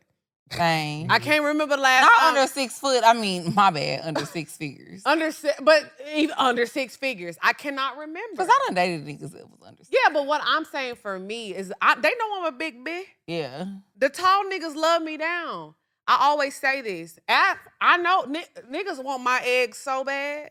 They want them a little wide They can have a receiver. basketball player. Yeah. They want a little wide receiver. I know what I attract. I attract big men. They see me working out. They know they want these. You got eggs, coordination? bruh. You Hell, I was an athlete. Oh, you No, got the fuck you don't. You were clumsy as fuck. No, See? I'm You talking know what about. saying? So you gonna get No, you I'm gonna talking about sports wise. You gonna I make was a big very ass- athletic. No, Hey. Ty, because y'all know Lex be up lying. see? I wasn't an athlete. No, you not coordinating. No, we're talking about Ah. athleticism. He said coordination. That's Oh, what he I asked mean- about. I'm saying, can you? I mean, because a nigga might make a 6'8". Oh and no, then no, he can't do like shit. my kid. No. A nigga That's fall what I'm And saying. a 6'8" clumsy nigga is embarrassing. No. Because then, But no, I was all you, definitely- because then Because all why you you make is- big and clumsy? all Big you, and then all you clumsy make is a crazy. nigga who No. you I'm can definitely- see everything. You can't Really, even hide. That's torture. But that's what I'm 'Cause saying. now he on the back. He in the back of the plane like Never this. given that. And- It was okay. I was very athletic. I played sports. I did all that shit. Okay. So what I'm saying is I feel like when you present yourself in a certain way, sometimes you attract a certain type of man, and I do. You know what I'm saying? Look, I mean, so I feel like sometimes women, you may feel like they're delusional, but that's the I don't way think that. they No. is. Everybody, go ahead. I'm sorry. No, because I was going to say, I feel like we should transition into another topic. Yeah, of course. Because I really wanted to talk about blogs and ethics. Blogs and ethics. Okay. Because I feel like when you were with TMZ, and even just TMZ as a whole, I think TMZ has a very good reputation for being a reputable blog. Like if they post something, people know they did their due diligence, they did their research, and this is why they're posting about it. I could trust the information that I'm getting. Right. I feel like it's the same thing with like People. Okay. And a few other blogs, like it's like you know that they did their research, you know you're getting real information. These days, especially in the era of social media blogs, I feel like people just want to break the story first. Or just have the story. Period. Yeah. Yeah, have the story period or break the story first. It's like I want to be the first one to post it. I didn't really do my research, but I just want to be the one to say, oh, I posted this first and I was the one who gave y'all the information first. But so many times these days, the blogs be having to retract their statements because you didn't post accurate information. You didn't do your research. And now you looking crazy. Or a lot of the time, which I'm sure you see this too, clickbait. It'll be the taglines, it'll be the headlines, and then you click on the post and it has nothing to do with what the actual post is. Or Yeah. you like over exaggerated it. Yeah. So yeah, I kind of wanted to talk about that because I feel like you came out in an era of when people still had integrity Yeah. I mean, everything with is reporting information. everything is clickbait. Yeah. Like everything is clickbait. Like there's a way that you want the click, so you have to bait people. Mm-hmm. Right. So like if there's a way that you could, I remember I've talked about this a little bit on Bootleg Kev's podcast. Shout out to Cactus T, Bootleg Kev. But there's a way that you cook a headline to make the headline more enticing to people. Mm-hmm. Like this is your iPhone right here. Mm-hmm. If I gave this example on Bootleg Kev's show. So like if I wanted to make a headline about this iPhone, I put this iPhone on this table. Mm-hmm. There's two ways to make the headline. Mhm. One is to say, black iPhone in case on table. Nobody's gonna click that, right? Right. The second way to do it is to say, device made by child slaves in China on table. And people are like, what the fuck do child slaves make? Like, what do child slaves in China make? Mhm. Now, both of those things are true. One of them is more incendiary than the other. One of them injects into a headline what a good headline has to have, which is conflict. Right? I wrote a headline one time and somebody told me there's not enough conflict in this headline. Not enough for people to click it. So everybody plays with what the truth is and gives you a version of the truth that is more suitable for commerce. The difference in what you're talking about is essentially the how can I put it? The stakes of the platform. Like TMZ was owned when I worked there. They're owned by, I think, Fox now. But when I was owned by TMZ, when I worked for TMZ, they were owned by Warner Brothers, Telepictures. So that means that if you have a lawsuit against TMZ, it's against. Yeah, you can take your lawsuit all the way up to Warner Brothers, to Telepictures, and then to Warner Brothers. You can take it all the way to the top. So if TMZ fucks up in a way that is deemed to be defamatory or intentional or slanderous in any other type of way, liable in any other type of way, you're potentially gonna get a lot of fucking money for what happens. And that puts a lot of people's business interests at heart. So TMZ or a place like People, in a way, they're almost forced to be a little bit more buttoned up and reliable in terms of what it is that they do, because the stakes are very high. I mean, we have seen people be sued, right? Tasha K was sued. Yeah. Is currently all the time. But she also ain't paid her dig. But the reality is, and Tasha K says this all the time, that lawsuit costs Cardi B a lot of money, and a lot of money that she's never going to see, right? That lawsuit was Cardi B paying $1 million, $2 million, whatever it was in legal fees to make a point. And in winning the lawsuit, then getting for the $4 million judgment, it's money that she might never see. But, which I understand, but I'm not in Tasha K pockets or anything like that, but anybody that's a reputable celebrity, she will never get on that platform, will never get on her platform again. And let me not say never to speak on other people's platform, but to see what she's done to Kevin Hart, to Will Smith, to these A-list celebrities, they not fucking with that. So let me tell you something about that. Just on that right there. I don't think that most people that go to Tasha K's platform are going there for the celebrities on there. She has a way of communicating and a way of talking to the people that follow her. She's talented. No, I'm not taking that from her. And so what I'm saying is, the only reason why I brought that situation up is to say that a lot of the blogs and the places that you're talking about, there are really no stakes in it for them. It really doesn't matter. Like, if you report 10 things and 9 of them are untrue and 1 of them is true, the one that is true does a lot more for you than the 9 times that you got it wrong, because A, the fact that you don't have any money almost insulates you from someone really suing you, because it's going to cost them more money than anything else. And then B, like, there's really no standard that you're held to. For TMZ, you have to be right. Yeah. Now, that's not to say that they're always right. Nobody is. But what they understand and what places like them understand is that the long-term viability of your platform is in how often you're right. Because you're under a big corporation. You're under a big corporation, and in order for people to continuously consume your shit, to continuously look at you in a way, this is CNN, TMZ, Fox, whomever you're talking about, the Daily Beast, Slate, Politico, whatever you might get your news, they have to be accurate in what they're saying, because the trust is part of the commerce. But do you feel like the smaller blogs, that people that just report anything because they want to be first, like I said this before, Hollywood Unlocked had report one time that Queen Elizabeth was dead, and she was very much alive at the time. And it was a whole thing like, you're a joke. Not saying that he is a joke, but that's how people felt. So do you feel like that rush to be first, has it ruined journalism? Because I feel like at one point, journalism was like, you had the Barbara Walters, the Oprah Winfreys. It was like you had to be the cream of the crop. That's why I said it was a lot of integrity. But all of those people, those 2 people that you just named, and this is not a diss, those 2 people that you just named would sit you down in an interview and ask you some crazy shit to make a moment out of it. Yeah.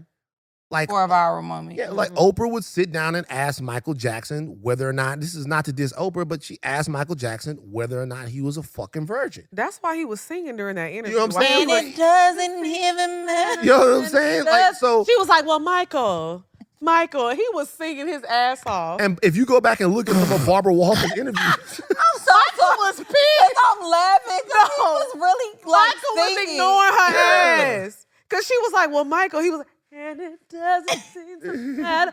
he was fucking beatboxing in the whole nine. He was uncomfortable. He was uncomfortable. And she was trying to ask And she was questions. just like, Yeah, and he's uncomfortable. Oh my God, when that I'm- is a good point. So what I'm saying is, even Barbara Walters, go back and look at some of the questions that God. Barbara Walters would ask people. She's asking crazy shit Yeah, to try to okay. get to the shit. So what I'm saying is, the other lady too. What was her name? who? Suzanne? Suzanne who? Joan Rivers? No. Who was the lady that did the interview with Whitney Houston? And she was like, Oh, I that don't was, do crack. That wasn't Barbara. Diane Diane Sawyer. Sawyer. Hey, Suzanne. Diane Yeah, Sawyer. Diane My Sawyer. bad. Diane girl. Sawyer. Yeah. Yeah. It was who? That was Diane Sawyer. Yeah. Oh, yeah. With Diane. She was Sawyer. like, crack is whack. crack a sheep. So you gotta do the thing, because you at the end you selling the news. So all I would say is, like, yeah, to a degree, and TMZ has a part of that, like being first and doing all of that stuff. And a lot of times, something else is, it don't even matter whether it is true or not right now. It don't. Okay. Yeah. Like, I could tell you guys about journalistic standards and how and sourcing principles and what it means for something to be true or untrue. But it really doesn't matter. All it matters is whether or not it starts a conversation. If people are retweeting your shit, that's all that matters. See, and that lets you know how deep in our bag when it comes to like reporting shit that we are. Because I really thought that, like, if it doesn't matter if you don't have any money, they can't garnish your wages. What you mean? Talking about in the case of Tasha K? Yeah, like, what the fuck? Like, whatever you make, like, as soon as you They- get that shit, I'm taking it until you pay off this $4 million. And you've seen that happen, but the problem is, I mean, you can't get blood from a stone. Either somebody has it or they don't. And the thing is it worth, for a lot of people? How was your lights on? That bitch lights need to I be think off she's hiding so her she pay money, my though. $4 million. I don't want to get into the ins and outs of whatever's going I on don't with that like that. situation, but what I would say is this, is that's still a lot of legal and financial burden on the celebrity. Those lawyers are expensive. Yeah. And a lot of people are just not. Now, they might do it with her now because she is seen as kind of an easy target now. Mm. And she'll go back to the well. So they might do it with her now just to keep proving the point. Oh my God. But a lot of time, it's really not worth people's trouble to go through like a 2-year legal case or a 3-year legal case. You good? You need some help? I want Yeah. She a little toasty. He is. Like a 2 or I ain't 3 trying to year- get musty. Or a 2 or 3 year legal case for Right. something like that. That's all I'm saying. But I guess I get it though, because Thank it's like if you Problem. worth a lot of money and you be wanting people stop playing with you, especially because some of these bloggers be picking on For sure. certain celebrities. Like a lot of these bloggers, they have one celebrity that they hone in on and they pick on them. So anyways, so we gonna move on. So now it's time to get into the bed. bed. Ow. The bed. Bow. The bed. Bow. Bow. Bow. Bow. Bow. So, I wanted to talk about this because I'm just interested. Let me ask you this before we get into it. Are you in a relationship? I am. You are in a relationship. Yeah.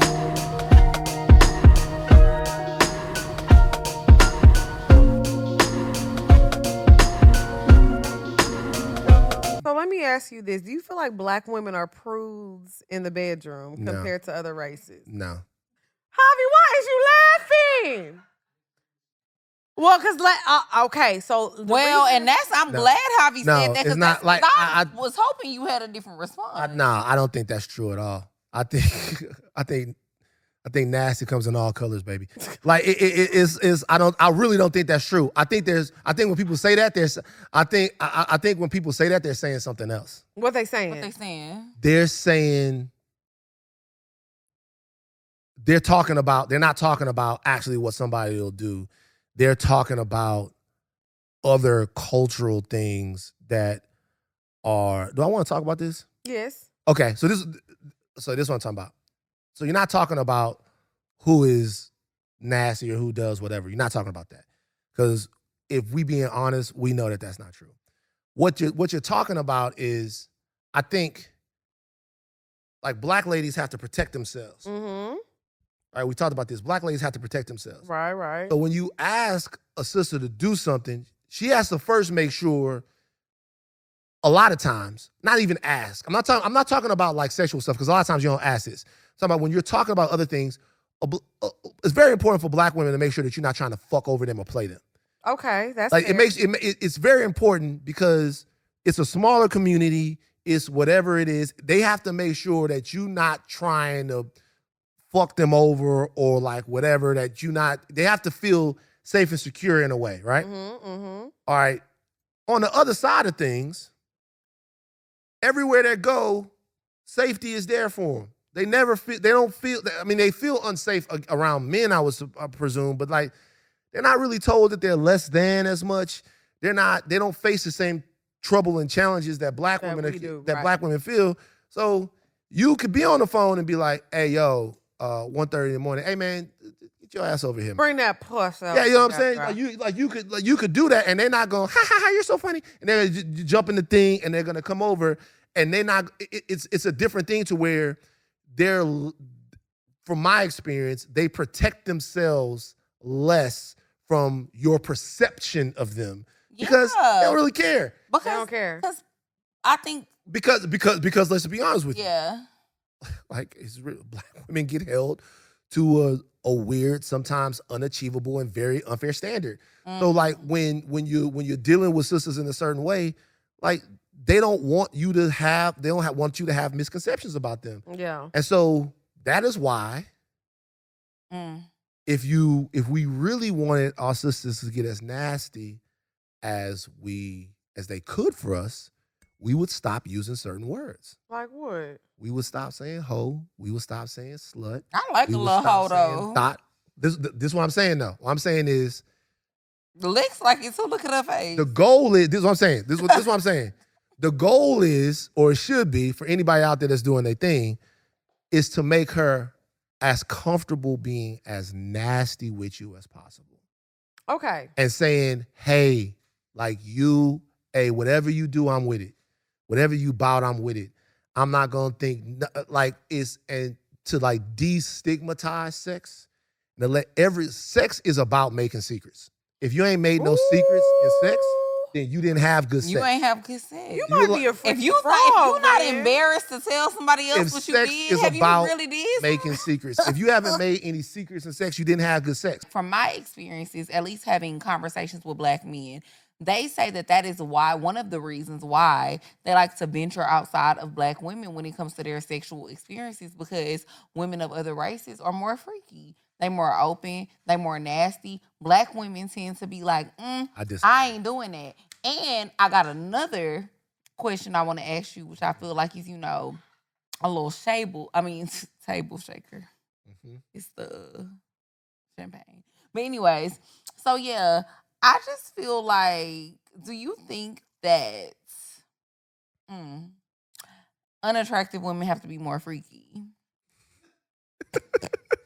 Because I feel like that's a table shaker. But can I be honest with you? Yeah, I want you to be honest. I don't know if they have to, but they oftentimes are. Yeah. Oh my God! And by the way,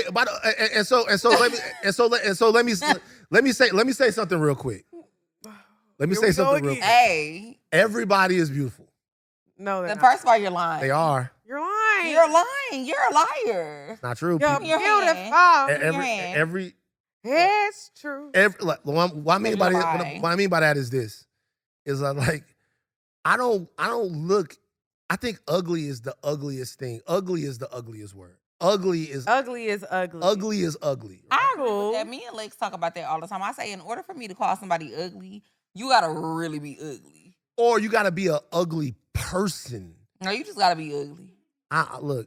So I'll be honest with you, I can find the beauty in almost, I just being for real, y'all. Also, but do you feel like unattractive women are freakier? Are they the freaky frog? I feel like a freaky frog is calling them ugly. I feel like people who some other people might feel like are conventionally unattractive do sometimes feel like they have to go to the nth degree. So fine women don't be like. That's not what I'm saying, man. But that's what we're asking, because we were talking about that, because I had we were having conversations and we felt like they was like, oh, I'd be surprised that certain women that look a certain type of way be on that type of time. I'll say what it is. That's definitely not true. I'll say what it is. My man we were having a conversation recently, and he basically was just like, when we first started like talking, I was very surprised how freaky you were. Mm-hmm. He was like, because typically, he was like, I really wasn't expecting that, because I feel like typically women that look like you are not that freaky. I feel like they don't have to do all that. They don't have to go to these lengths. They don't have to go to these extremes. So I was very surprised to find out that you just really enjoy doing certain things. I think things That just hasn't been my experience in the past. Now remember, I come from a different era, right? I do. I come from an era where. What era you come from? Well, I mean, I remember I was a revolutionary amongst my crew. Because I was the first Speak one. on it. You was fighting the power. Yeah, man. I remember everybody was sitting around. I remember these conversations so vividly. Nigga, I don't eat no pussy. And I was like, Same, and that's what my boyfriend. I remember I was like, I ain't gonna lie. Bro. Yeah. Nigga, I do it and I like it. I know that's right. And they was like, Mr. Nasty. you like it. I remember, bruh, I feel like I changed them. Mr. Nasty Tom. Because it literally was. It literally was. And these niggas know this. They laughing their ass off. It literally was like a year later that everybody was like, oh shit, nigga, I be eating that pussy and stuff like that. So what I'm saying is the sexual repression and how things have changed in like even the last X amount, it's just different now. It's different now. Everybody has like all of this shit is different. It used to, people you were a little bit more repressed to me.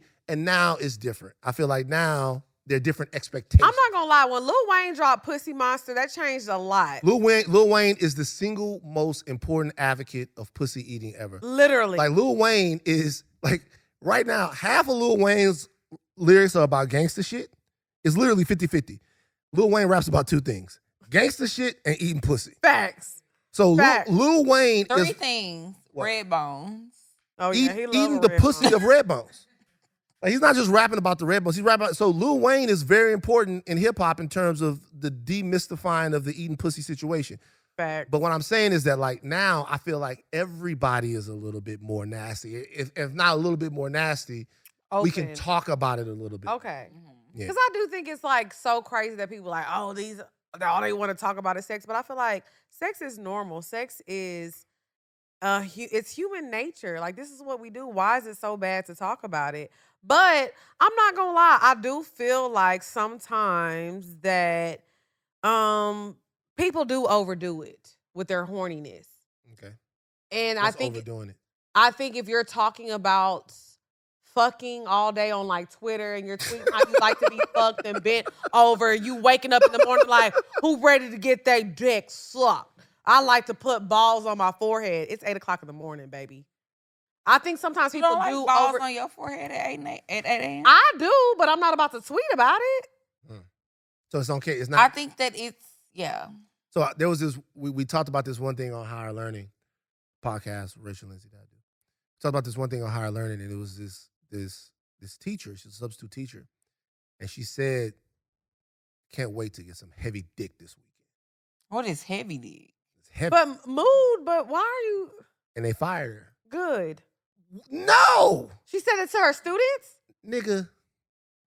That'd have been all over. Can you imagine? Yes. That Like, can you imagine? No, she said it on Twitter. Oh. If she'd have looked at a bunch of fucking 12-year-olds and been like, what are you guys doing this weekend? I played soccer, basketball. Well, your Miss Watson is getting some heavy dick, and I can't wait. That would have been too much. Well, I'm just saying, people be weird. I don't know. I got to Heavy ask dick questions. is like But She to said tweet heavy. that, I mean, heavy. She said heavy. And so she tweeted it, and they fired her.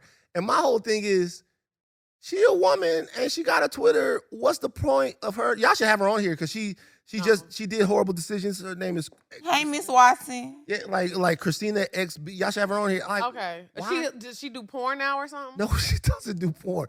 My thing. No, well, she was on Horrible Decisions. It's a sex podcast, so that's why I thought. What No, did she Miss Watson was horny. Have y'all That's why done she horrible was decisions, haven't Yeah, Mandy Yeah. and Weezy are like, well, that's our dog. Right. Y'all don't do porn. No, but we talk about sex and we're open in there. I just thought, how do you go from a substitute teacher to being on a sex podcast? Because she was horny. She got kicked off her job, and so now she's embraced. That's not the point. Embracing her The viral point. moment. The point is this. The point is talk about sex. I mean, you can talk about anything too much. Like, I follow a lot of people that all they talk about is the NBA, and I be asking them, like, nigga, you ever go to the movies? You know what I'm saying? It's like every single thing is like, I fucking hate SGA, and he fucking gets to the line. I'm like, bruh, fucking, you talk about anything else? Sexuals and all that stuff. All of that stuff. You can talk about anything too much, but I do think that for some reason we look at sex in this real specific way. So you don't think black women are prudes in the bedroom, but you had a very interesting take. What was what? Lex, show me your text message that you sent. What did I say? You said that if a woman doesn't do anal, she doesn't deserve to go on dates. Hold on. So let me tell you, it was a joke. You guys, wait a second. Hold on. See, this house. Wait. Hold on. They are TMZ.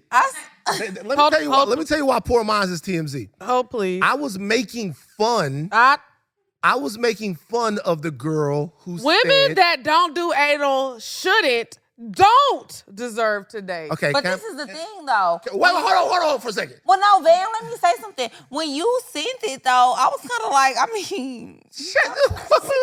So look, let me give you guys some context. Okay. I know that I'm coming on the podcast, and the girl that said the $50,000 thing is going viral. So I'm like, I'm going to say some crazy shit to go viral. So what I said was, I'm going to say women that don't do anal don't deserve to date. It's a joke about. So how do you feel about that? Stop, man. So you like butt sex? Stop. It's not about that at all. I was trying to think of some crazy shit to say to go viral. Y'all so down.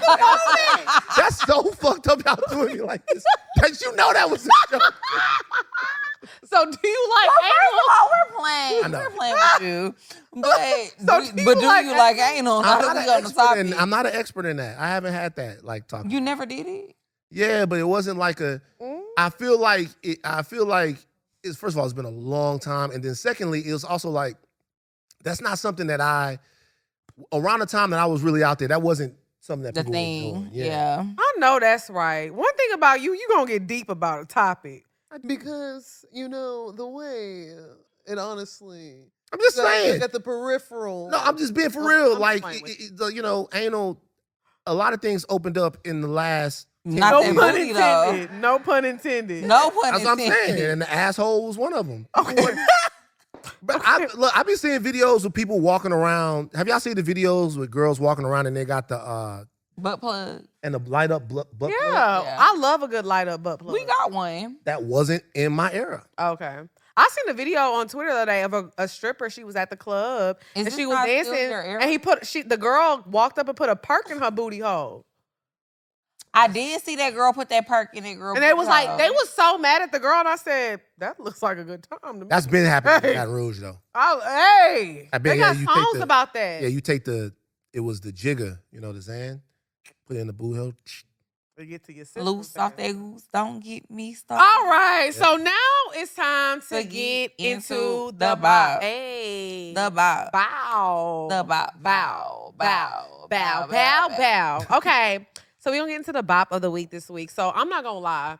One thing I love is I love how music changes and I love how music evolves. I love how everything changes and evolves. But one thing I will say, I love how music, just like fashion, sometimes we go back. Mm-hmm. And I feel like the young girls right now, they're getting it. They're understanding.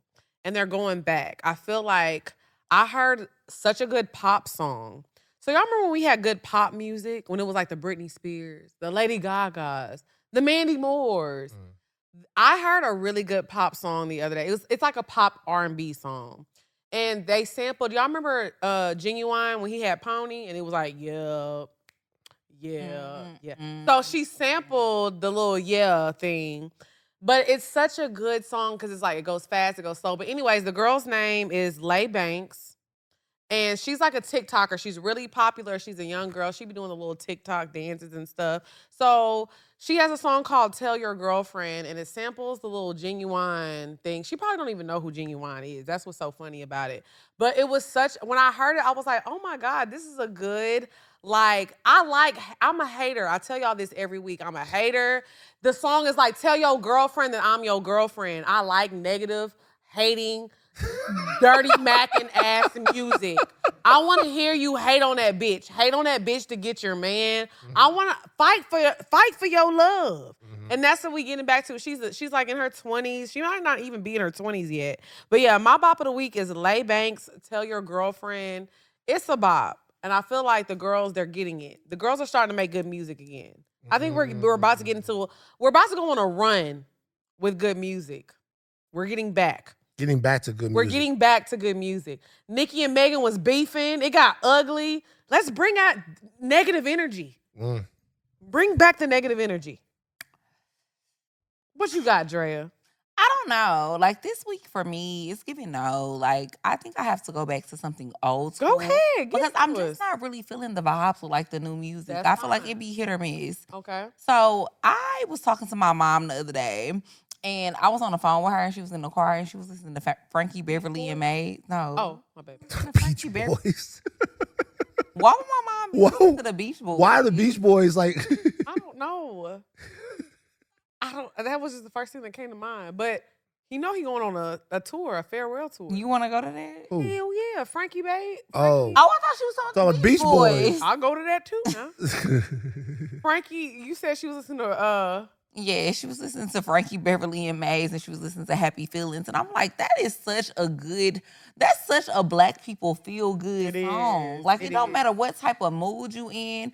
And when I was on the phone with her, like 2 days ago, she was listening to that. And then today, when I was getting ready to come up here, I was listening to it while I was doing my makeup. And I was just like, you know what?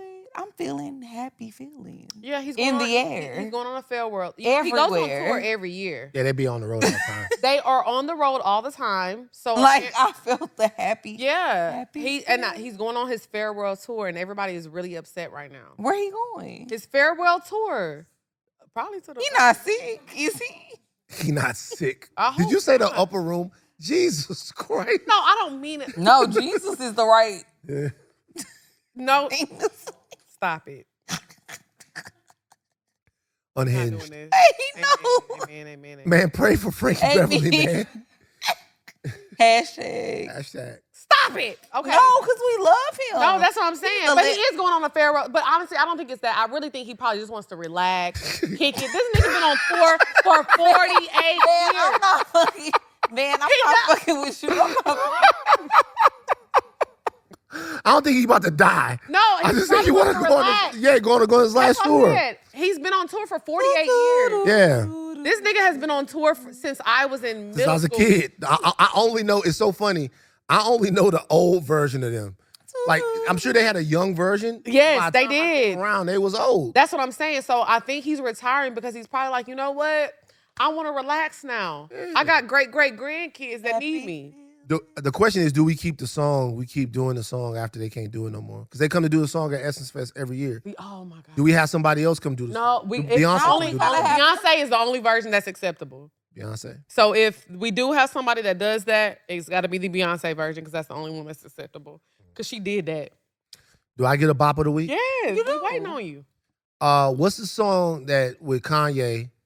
Oh my God. Kanye, and I'm doing it, bro. You are so It's Kanye and Ty Dolla $ign and Freddie Gibbs. What's that record? off the new album. Off the new album. It's all Vultures. What's that record? I'm not gonna Let lie. me tell you something, man. It's because of Freddie. Freddie is a beast. Okay. Y'all don't fuck with But Freddie? I do fuck with Freddie, but honestly, I'm not gonna lie. When I logged on to Twitter on Valentine's Day and I saw his booty hole, so I seen his booty hole too, but it was a nice booty he hole. has a beautiful. That's a beautiful brown starfish. So she thought that she ate that.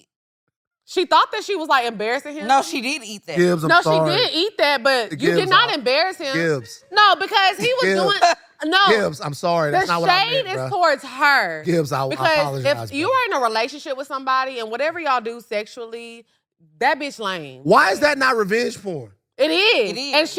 And he needs to sue her. Why you Not showing that? And the crazy thing is, his booty hole is beautiful. Beautiful. He can sell it now. Back to Oh, me. sorry.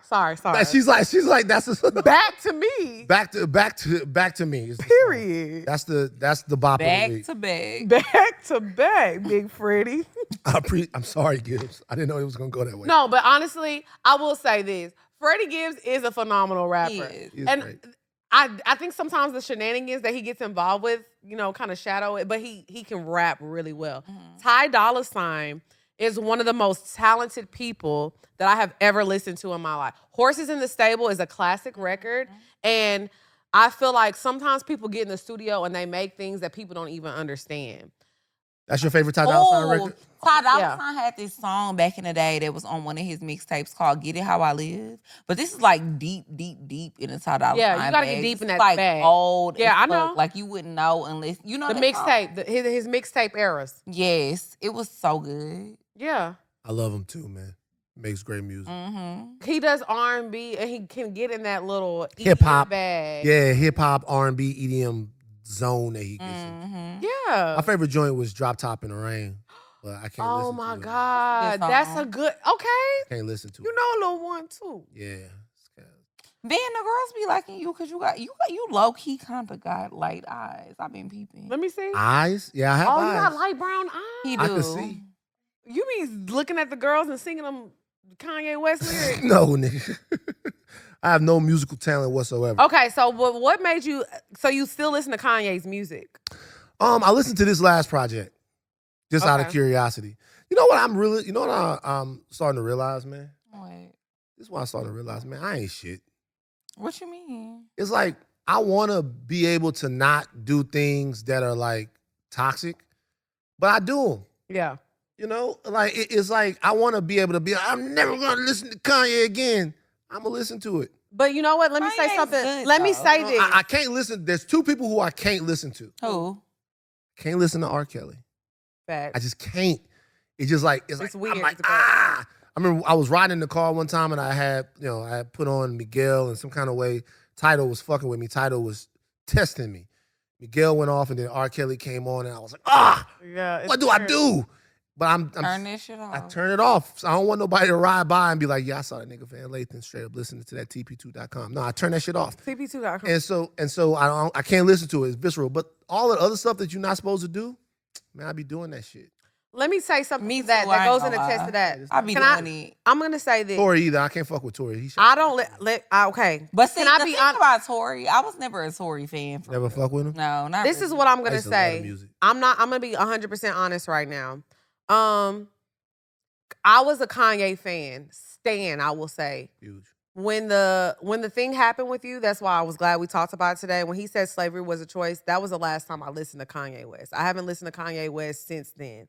And that is the honest to God truth. But I don't feel a need to blast that because that was a personal choice.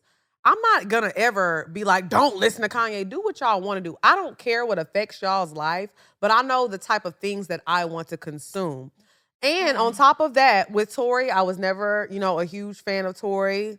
It wasn't a thing for me to let him go. But I feel like I like to consume people that, that I kind of like you a little bit. And you're not get it. doing no weird shit. But I would never tell people not to listen to Kanye. Listen to that Your nigga if you personal want to. choice.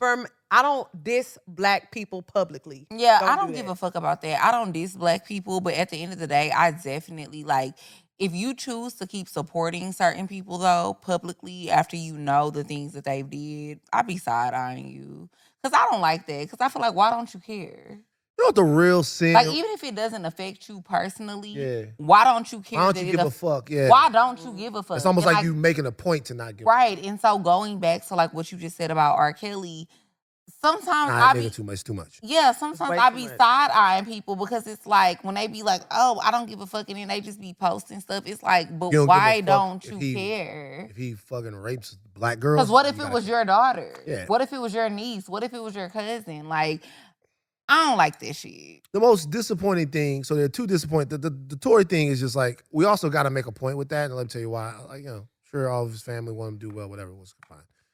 But that is like, has to be a cautionary tale because, all right, everybody's drinking. Shit went too far. I doubt, in a sense, I don't even want to say that. You pick up a gun, you point the gun, you shoot the gun, whatever happens. But like, you are responsible for that. But really, to me, the real thing is his first mind was to hit up and apologize. This is his first mind. His first mind is to say, yo, I'm sorry for this. on the phone recording. The world heard it. His first mind is to be like, I apologize. I'm sorry. I did something wrong. And then as soon as the battery gets in his back, he got to try to make her look bad. And that is all you had to do was shut the fuck up. Just, hey, you guys, I mean, you go into jail, you shot a gun at it. But the thing is, hey, look, man. Have some remorse. I was drunk. I was this. I was that. I am so sorry. I'll do this. I'll do that. The whole nine. By minimizing her and making her into what he did and like continuously harassing, by like all of that stuff, just made it worse. And that is what we have to prove cannot happen. And this is what I'll say, and I hate to say it this harsh, but it's the honest to God truth. In order for sometimes for Black women to get sympathy, we have to die. Damn. Seriously. If that gun could have ricocheted, the bullet could have hit her, and she got in her thigh, anywhere. Yeah. Not good. That she could have died. And people don't realize that. A gun was shot and that girl could have lost her life. And we're not about to expand on that. But that goes into even the R. Kelly situation. Because nobody died, nobody cared. We have to lose our lives for people to care. No, I'm not but that gonna lie. only happens to Black women. I've stopped being cool with people over that R. Kelly shit because hoes be weird. Like, even people be like, I don't give a fuck. Like, I've even seen people post, and I've unfollowed them, like, posted a post where it said, yeah, R. Kelly said this and this and this, but his music still be hitting. You bitches are weird. You know how many people I follow from that? Yeah, because why don't you care? That's weird as fuck to me, and that lets me know you're the type of bitch, you don't care about nothing unless it affects you. Unless it affects you. And then I don't like this type of hoes. Because then when it happens to you, you want everybody to have sympathy though. But you don't give a fuck about when it happened to nobody else. And that's why I said, at the end of the day, people be like, oh, Megan lied, this and that. At the end of the day, a gun was shot and she was injured. We seen her foot. We seen the blood.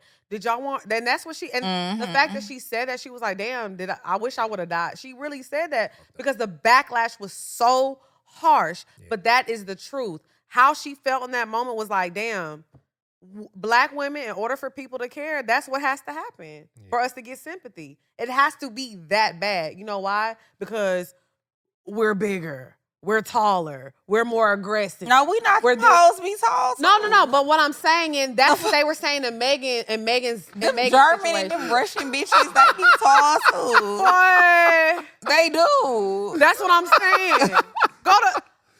Hey, I'm not fighting Helga. Can I ask y'all a question? I'm not fighting no bitch named Zapolsky. That's a question of Helga Zapolsky. that I want. I'm not fighting that bitch. What do y'all think about? This is one question I have for y'all.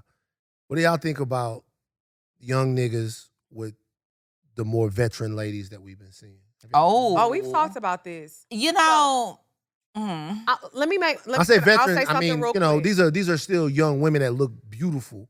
I'm gonna let you make your point, and then this is real quick.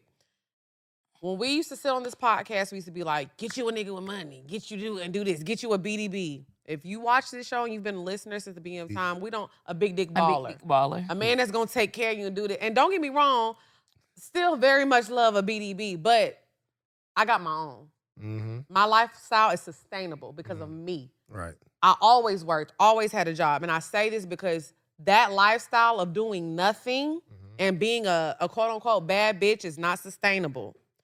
That's why you see a lot of women, and I'm not saying nobody names, but that's why you see these 40-year-old women dating 20, 21-year-olds. That's why you see in some cases 50-year-old women dating these 28-year-old men because they have to. Damn. And that's the truth. And I'm not saying that but look, that ain't gonna be Lex P now. That ain't gonna be me.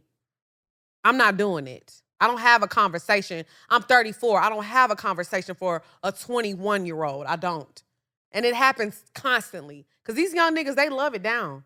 They be in my DMs constantly. Well, I'll be honest with you. If you've grown up jacking off to somebody, it's going to, once you have the opportunity, you're going to shake the table on it. Cool, continue, because you not get me. And by the way, like, it's just the nice people. Like, you know, the ladies might be nice people. I don't know. I think that the conversation around it is interesting to me because it seems like if you're a 40-year-old guy and you're with a 23-year-old woman, it's not that big of a deal. Yes, it is. It's embarrassing and it's I disgusting. think it's disgusting It's the either same. way. It's But not. I don't either way. have Okay. no. It's disgusting. and I both say ways. this as a woman because as I get older, obviously, now I'm 32 years old. But when I look back to being like 24, 25, and I was dating men that were 39, 40, like you niggas was weird for real. Like y'all was trying to groom me. Hello. Y'all wanted to deal with me. I never did anything. Not No, not you. I'm saying the niggas. Oh, yeah.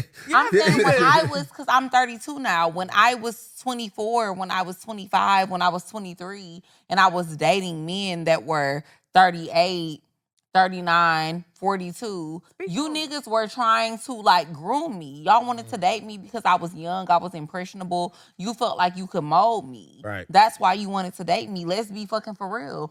Because if we're talking about beauty standards, I'm 32 right now.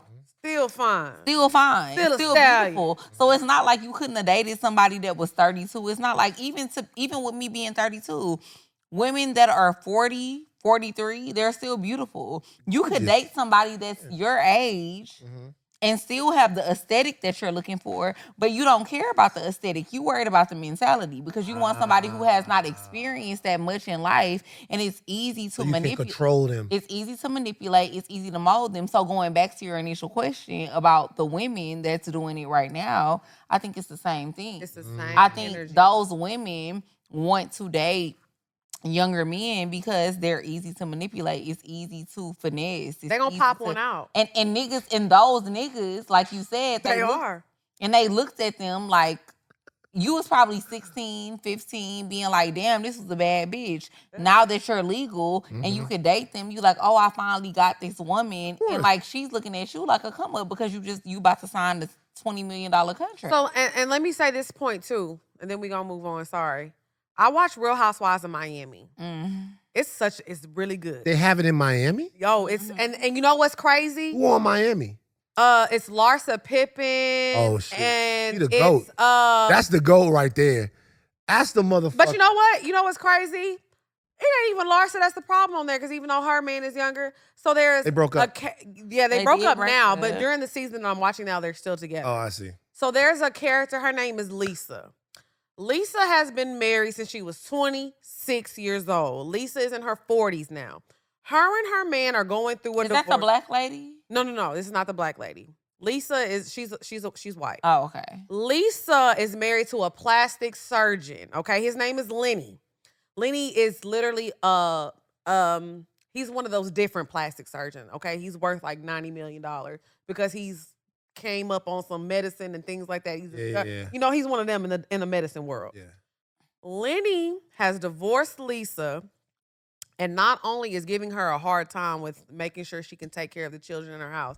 Lenny was recently engaged to someone who is 25. Lenny is 50. And he's engaged to a 25-year. Why are we not talking about this? But and I think that's why people get angry and they be like, I keep that same energy for everybody. Nigga, you're nasty and you a weirdo. But why would we talk about it? Because to be fair, I think that now with like the social media age and everything that's going on right now, we have more information. We have more access to information. This has been going on since the beginning of time. Like, older niggas have been dating younger women since the beginning of time. Almost more so in the past. I mean, even look back to our grandparents. I know I can talk about my grandparents. My grandmother was 18 when she got with my grandfather, and he was 22. There are some people who got married when they were 14. It was way different. I mean, Well, maybe my grandmother even was worse. my grandmother was second wife of my and he was much older. But that's what I'm saying. And so even when we're going down to like our generation, because we are the generation right now, if you're looking back to like older people in your family, that was the norm. Like, it was always older men dating younger women. It was always like some type of grooming going on. Yeah. And I think even when I look back to my younger self dating men when I was in my 20s, that's why I didn't see anything wrong with me being 24 dating somebody that was 38. Because like, what's wrong with that? That's normal. yeah. Like, That's what everybody be doing. But at the end of the day, that shit is not normal. And I think we are finally at a point where it's like we're like saying something about it. Like, this is not normal for women or men. Women Why are do trying you to wanna sustain date their somebody who is lifestyle. Men are significant- trying to groom somebody. Why do you want to date someone who is significantly younger than you? Why can't you get somebody that's your age or within your same age group? And I'll say this before we move on. This is for the women. Men, we already know niggas be nasty. We know that. But for the Do you- women that's dating younger men, it's because you're really not that girl like you think you are. Because if you was really that girl, you would get somebody your age that would do the things that you That's want what I was gonna ask you. Do you think that when women or men date people that are significantly younger than them, do you think it's because they lack certain qualities intellectually? No, Because that's what I think. I think I really don't know. I think it's interesting to talk about it because I didn't realize that people would have this much of a issue with it. I know people talk about other people. It kind of happens, and I think the backlash to obviously we're talking about Drea and Jalen Green, Amber and CJ Stroud. People really Amber said she not dating him though. okay, cool. So like what I'm saying is like people made a much bigger deal about it than I thought that they would. Yeah. And I was surprised about it. You know what I mean? Like I don't know. I expect what I do know is I expect the young niggas to go after trophies. You know what I'm saying? Like I expect the young niggas to go after. And trophies. I get that. I agree They as well. tryna- But I guess I expect the older women to be a little more wiser and smarter. And no, because like I said, that happens to me a lot. I get hit on by young men a lot. I do too. I'm talking about the niggas that you be like, what? No, he's 20. He's 21. He's 25. But the contract don't age them up a little bit. No. I'm gonna tell you this. Isn't I'm the contract 32. worth like 4 years? Don't. Because Not, if you got 32. if you got $300 million contract, then maybe more no, like I'm 28. not. Money. I'm not dating Doesn't- nobody younger than 29, and I'm 32. Younger than 29. And even 29 to me is pushing it. Facts. Because So I you prefer wouldn't to date wouldn't men date a that are Jason. older. You wouldn't date a Jason Tatum. Know what that is? I know who Jason Tatum is. Cute guy. He don't got nothing for me. Because guess what? When we sit down and start talking, I'm not talking about him specifically, Yeah. but because I don't know him, but 9 times out of 10, the conversation is gonna turn me off. I mean, well, it depends. Like, what if you're sitting down with Jason Tatum and he teaches you how to be the 2-3 zone? Like, he knows how to do that, right? Like, Jason Tatum's going to tell you to come up, throw the ball to the sideline, get it back, No. and then go one. I don't. No, I'm not get trying the to do that. screen, look at that. I'm not trying kind of to- play off the PNR. Emotionally intelligent. Why I men, need to know that? Am I trying to Exactly. play? I mean, that I would be, look for I mean, that would be emotionally- dope, right? Emotional Because you sit down, intelligence. you go to steak, you go sit down. Where y'all go to eat out here? Little Alley. Yeah. Little Alley. It's a steakhouse. Kevin Rathbun. Mhm. Okay, so well, you could go in there just like a beautiful black woman, but you could come out like a fucking basketball expert. Mm. And y'all But could why do do it. I need to be that? Because Unless I'm like a Taylor Rooks, that would make Yeah. Taylor Rooks. that makes sense for her. I'm saying, but you That's never not know. my lane. Do you like basketball? No. You like basketball? No, You ever heard of the triangle offense before? no. You don't. But give a I fuck? don't. That's not going to benefit me on poor minds and what I'm That's trying what to I'm do. saying. Well, what? Like, why are you looking like that? Is that like a big thing? No. The triangle Fucking with offense? you. I'm fucking with you. Girl, that's why. Look, you see me, I was like this. She's like, why are you looking like that? As I've been denied. That's the I was offense. like, that- is this something I should know about? Oh, nigga. It's the offense that Michael Jordan and Shaq and Kobe ran. No, I'm just saying, because I think it's just interesting to me, because people starting to get on Leonardo DiCaprio, too. Because Leonardo DiCaprio was Careful. 49 years old. Yeah. And you fucking with 22. You You don't give a do. fuck. You know what I mean? But like, it's But just you interesting. also reach What a would you certain. do? What you mean? How old is your girlfriend? She's 42. Man, brother. Yeah. You got you a nice little season thing. Yeah, I she- don't know that. But would you date someone that's 22? No, No. he wouldn't. What the fuck? He got his words too big. Shut up, man. Like, 20, Because they too big. but They also, too big for Elmo. but also, you get to a certain age, and you really do. I mean, people are attractive no matter what, right? No. Yeah. People look physically good. Legs. They're not. People look physically good. No. They don't look physically good. No, nigga. I think once niggas you get be to a bad certain age, built. niggas get uglier and uglier I and be old. in the gym. But what I'm I saying, done cut this body up. so what I'm saying is, this one. Went under the knife. This what I mean. People look like, for example, I'll give you an example. Give Like- me a good one. Like Chloe Bailey, right? She looks physically good, right? But she's 26. It's a kid. She looks like a kid. Yeah. Like I'm old. Like she looks like Ice Spice looks like does. she looks. I'm old. I'm like Remember what I old, said old. about that dude, that Boston Richie nigga that's dating that young girl? I'm like, that's crazy because she looks like a baby. If you really look at that girl outside of the makeup and the hair and the outfits, you can look at that girl and tell she's a baby. And there's a thing that's I'm not making a determination about anybody else, but you get to a certain age and it's like, I mean, maybe when you were in your 30s and stuff, it's different. But you when you get to my age, I'm 43 years old. That looks like a kid. I get it. And you can look and you can objectively be like, okay, small waist, big ass, pretty girl, that's attractive. But are you attracted to it? That's what I'm saying. It's different, right? I need Like- me a unk. Yeah. I like a unk. I like a unk. I love me a little unk, a little nigga like, what happened, babe? How you doing, Shy? My man 5 years older than me. I But love a unk. he gives unk energy. He do give unk energy. We gotta have my nigga's actually younger than me. What's unk energy? My man is 32 and I'm 34, and he gives he got an old soul. When I wake up in the morning, that nigga is fucking playing Marvin Gaye. He like, Ah, I yeah, get baby. He know how to handle me. Yeah. Hey, A man. I'm handling this shit. Not a man. That's how it A is. man.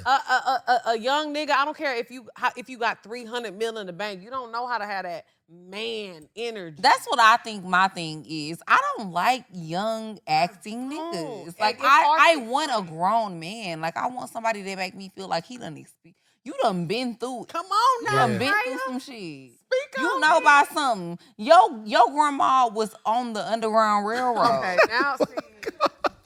That's why. All right, so now we're gonna get into That's what I like. pour your heart out. Yo, Was your mama sipping from a colored fountain? Shut the fuck up. Oh my God. Them the type of niggas I like. Why y'all shake your head? So They now, was sipping from that. My mama sipped from a color fountain. My mama did too. My mama sipped from a color And that's- fountain. She and did. And you know what? Go That's ahead. why we have. That's why we season. We If experienced. you want We your know. question answered on the show, make sure you email us at askpoorminds@gmail.com.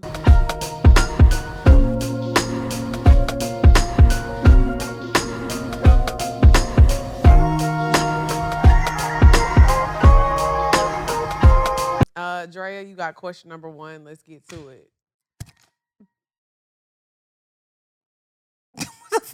I don't know. Go ahead, Drea.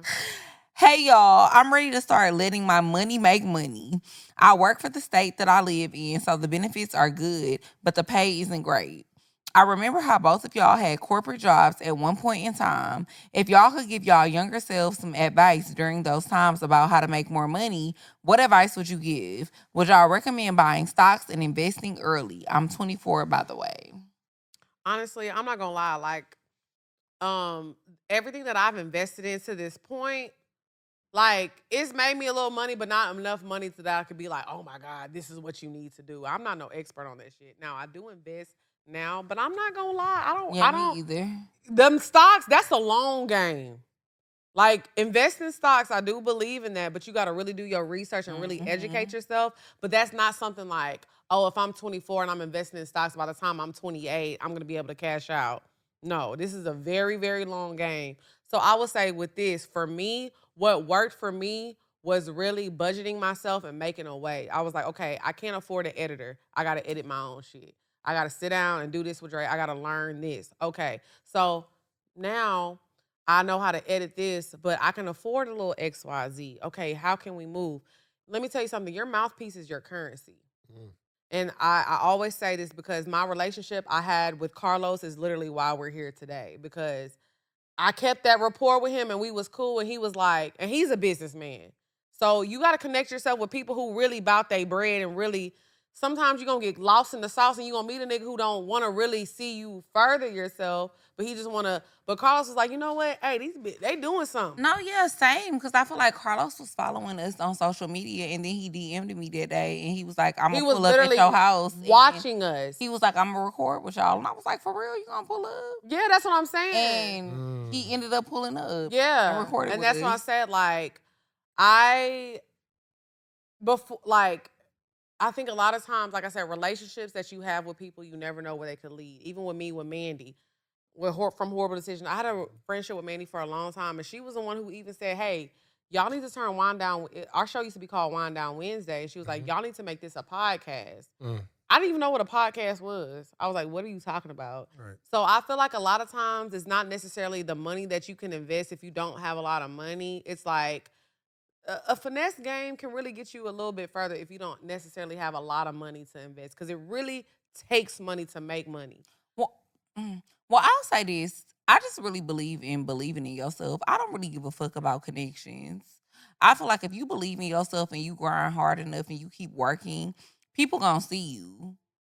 Like, and you can put yourself out there and people are gonna be like, damn, she good or he good, or that's something I need to pay attention to.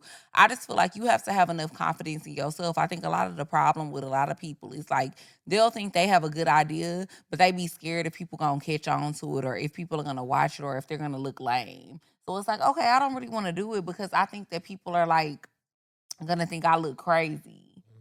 Just do it. Yeah, I mean, if you obviously there's talent involved, right? So you have to see what the holes in the marketplace are.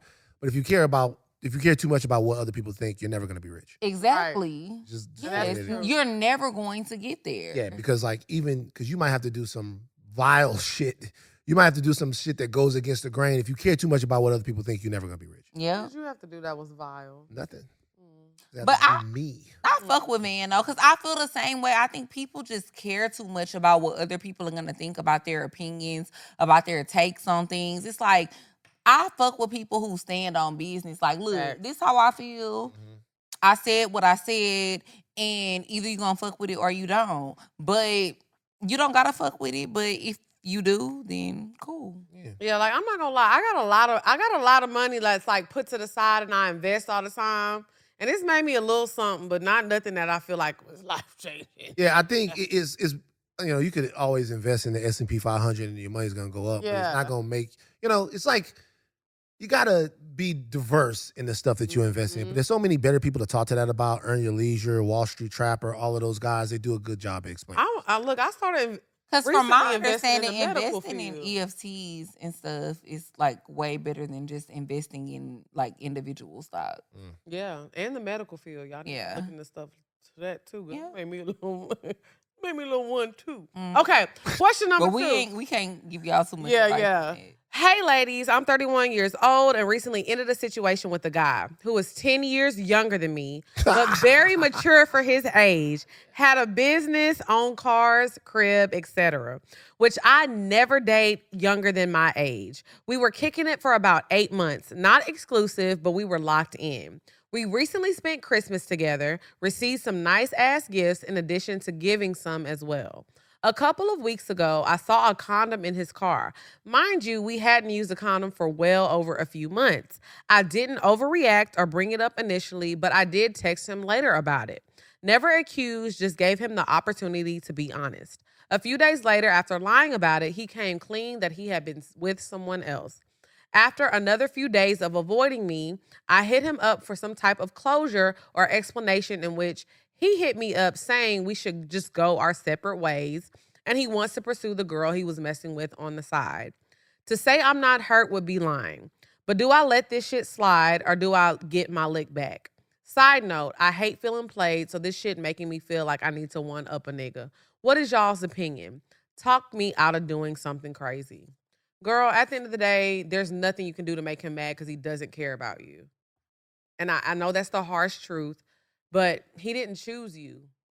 So I think a lot of times getting your lick back is just like, you got to get to a place where you have to just not care. Getting your lick back is really just moving on and being happy because there's nothing that you can do to affect him. Sometimes you might be the girl that got away, but I feel like for him to straight up look you in your face and tell you, hey, I want to pursue her, he doesn't really care. You know what the opposite of love is? Hate? Understanding? No. What? Indifference. Okay. So the opposite of love is not hate. Like hate is love and anger turned inward. Like that's still very emotional. Yeah. The opposite of love is indifference. Like if I don't give a fuck about you, like I don't fucking. And that's what he's showing. He's already there. Yeah. So like if whatever you want to do. Well, first of all, I don't know what getting her licked back would be. She gonna fuck one of his homeboys or something like that. He's not gonna care. He's not gonna give a fuck. He's not gonna give a fuck. They're gonna play Madden and they're gonna laugh. Literally. You know what I mean? I think the thing about niggas that girls be having to understand is like once they don't care, they don't care. It's really nothing you could do to like if a nigga don't care about you, it's nothing you could do to make him feel some type of way. You can only make a nigga feel some type of way if he once really gave a fuck. Mm-hmm. So And he showed you that. there's that. Do with that information what you will. Wait a second though. Didn't she say that they weren't exclusive? Yeah, she said that they weren't exclusive. The fuck she mad about then? That's Like what what? I Like said. what? Like what? If they not exclusive, what's she mad about? I agree with you, but I think women are just like illogical like that. Delusional. I think that a woman can know that y'all aren't in a relationship, but if you doing everything like y'all in a relationship, then a woman is gonna start to feel like y'all in a I mean, you fucking a woman raw and not being exclusive is crazy. I mean, niggas do that though. Oh, anyways. Cause that's not good enough. I'm first of all, I'm not trying to excuse what he was doing because actually, yeah, I am because it's like if they weren't if they weren't exclusive, then I guess You shouldn't be fucking nobody raw you're not exclusive with. I agree. Okay.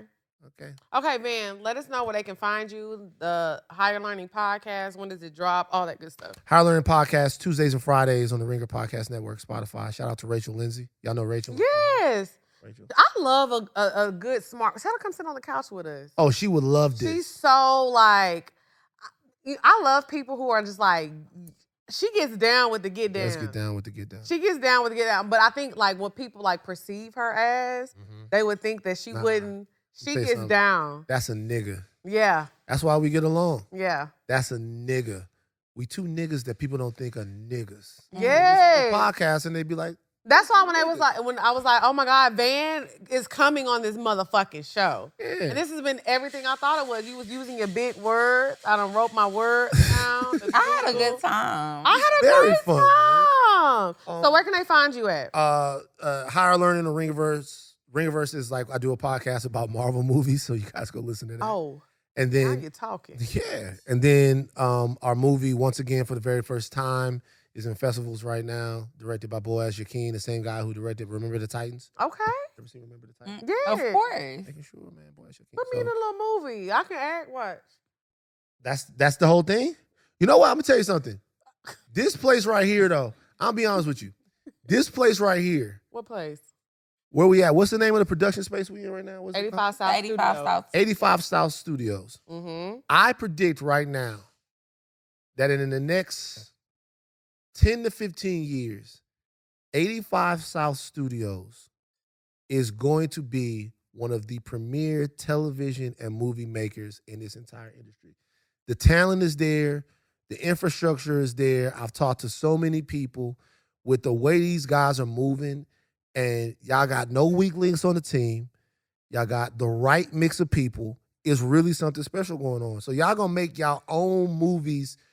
That's the next thing for those guys. The sky is the fucking limit. I can see it. Everybody can fucking see it. Yeah. Everybody can fucking see it. This is gonna be the center of the whole shit right here, right now. People love it here. Like when they It's come dope. here, they have a good time. They record 85, then they come over here and do Poor Minds. Like everybody has a good I time. agree. Yeah. What's the host of the Broken Play? I did Broken Play. What's the host of Broken Play? Yeah. No. This is literally, this nigga had me dying. This is one of the funniest guys. Niggas Nav, ever met. I say this For all sure. the time. Nav, Nav is one is of the the funniest nigga niggas. on this planet, and I Yeah. cannot wait. I to had see such a more. good Nav time. is Shout out to the Nav. Shout out to funniest Broken nigga. Play. There's nobody Yeah. funnier than Nav. Yeah. Nobody.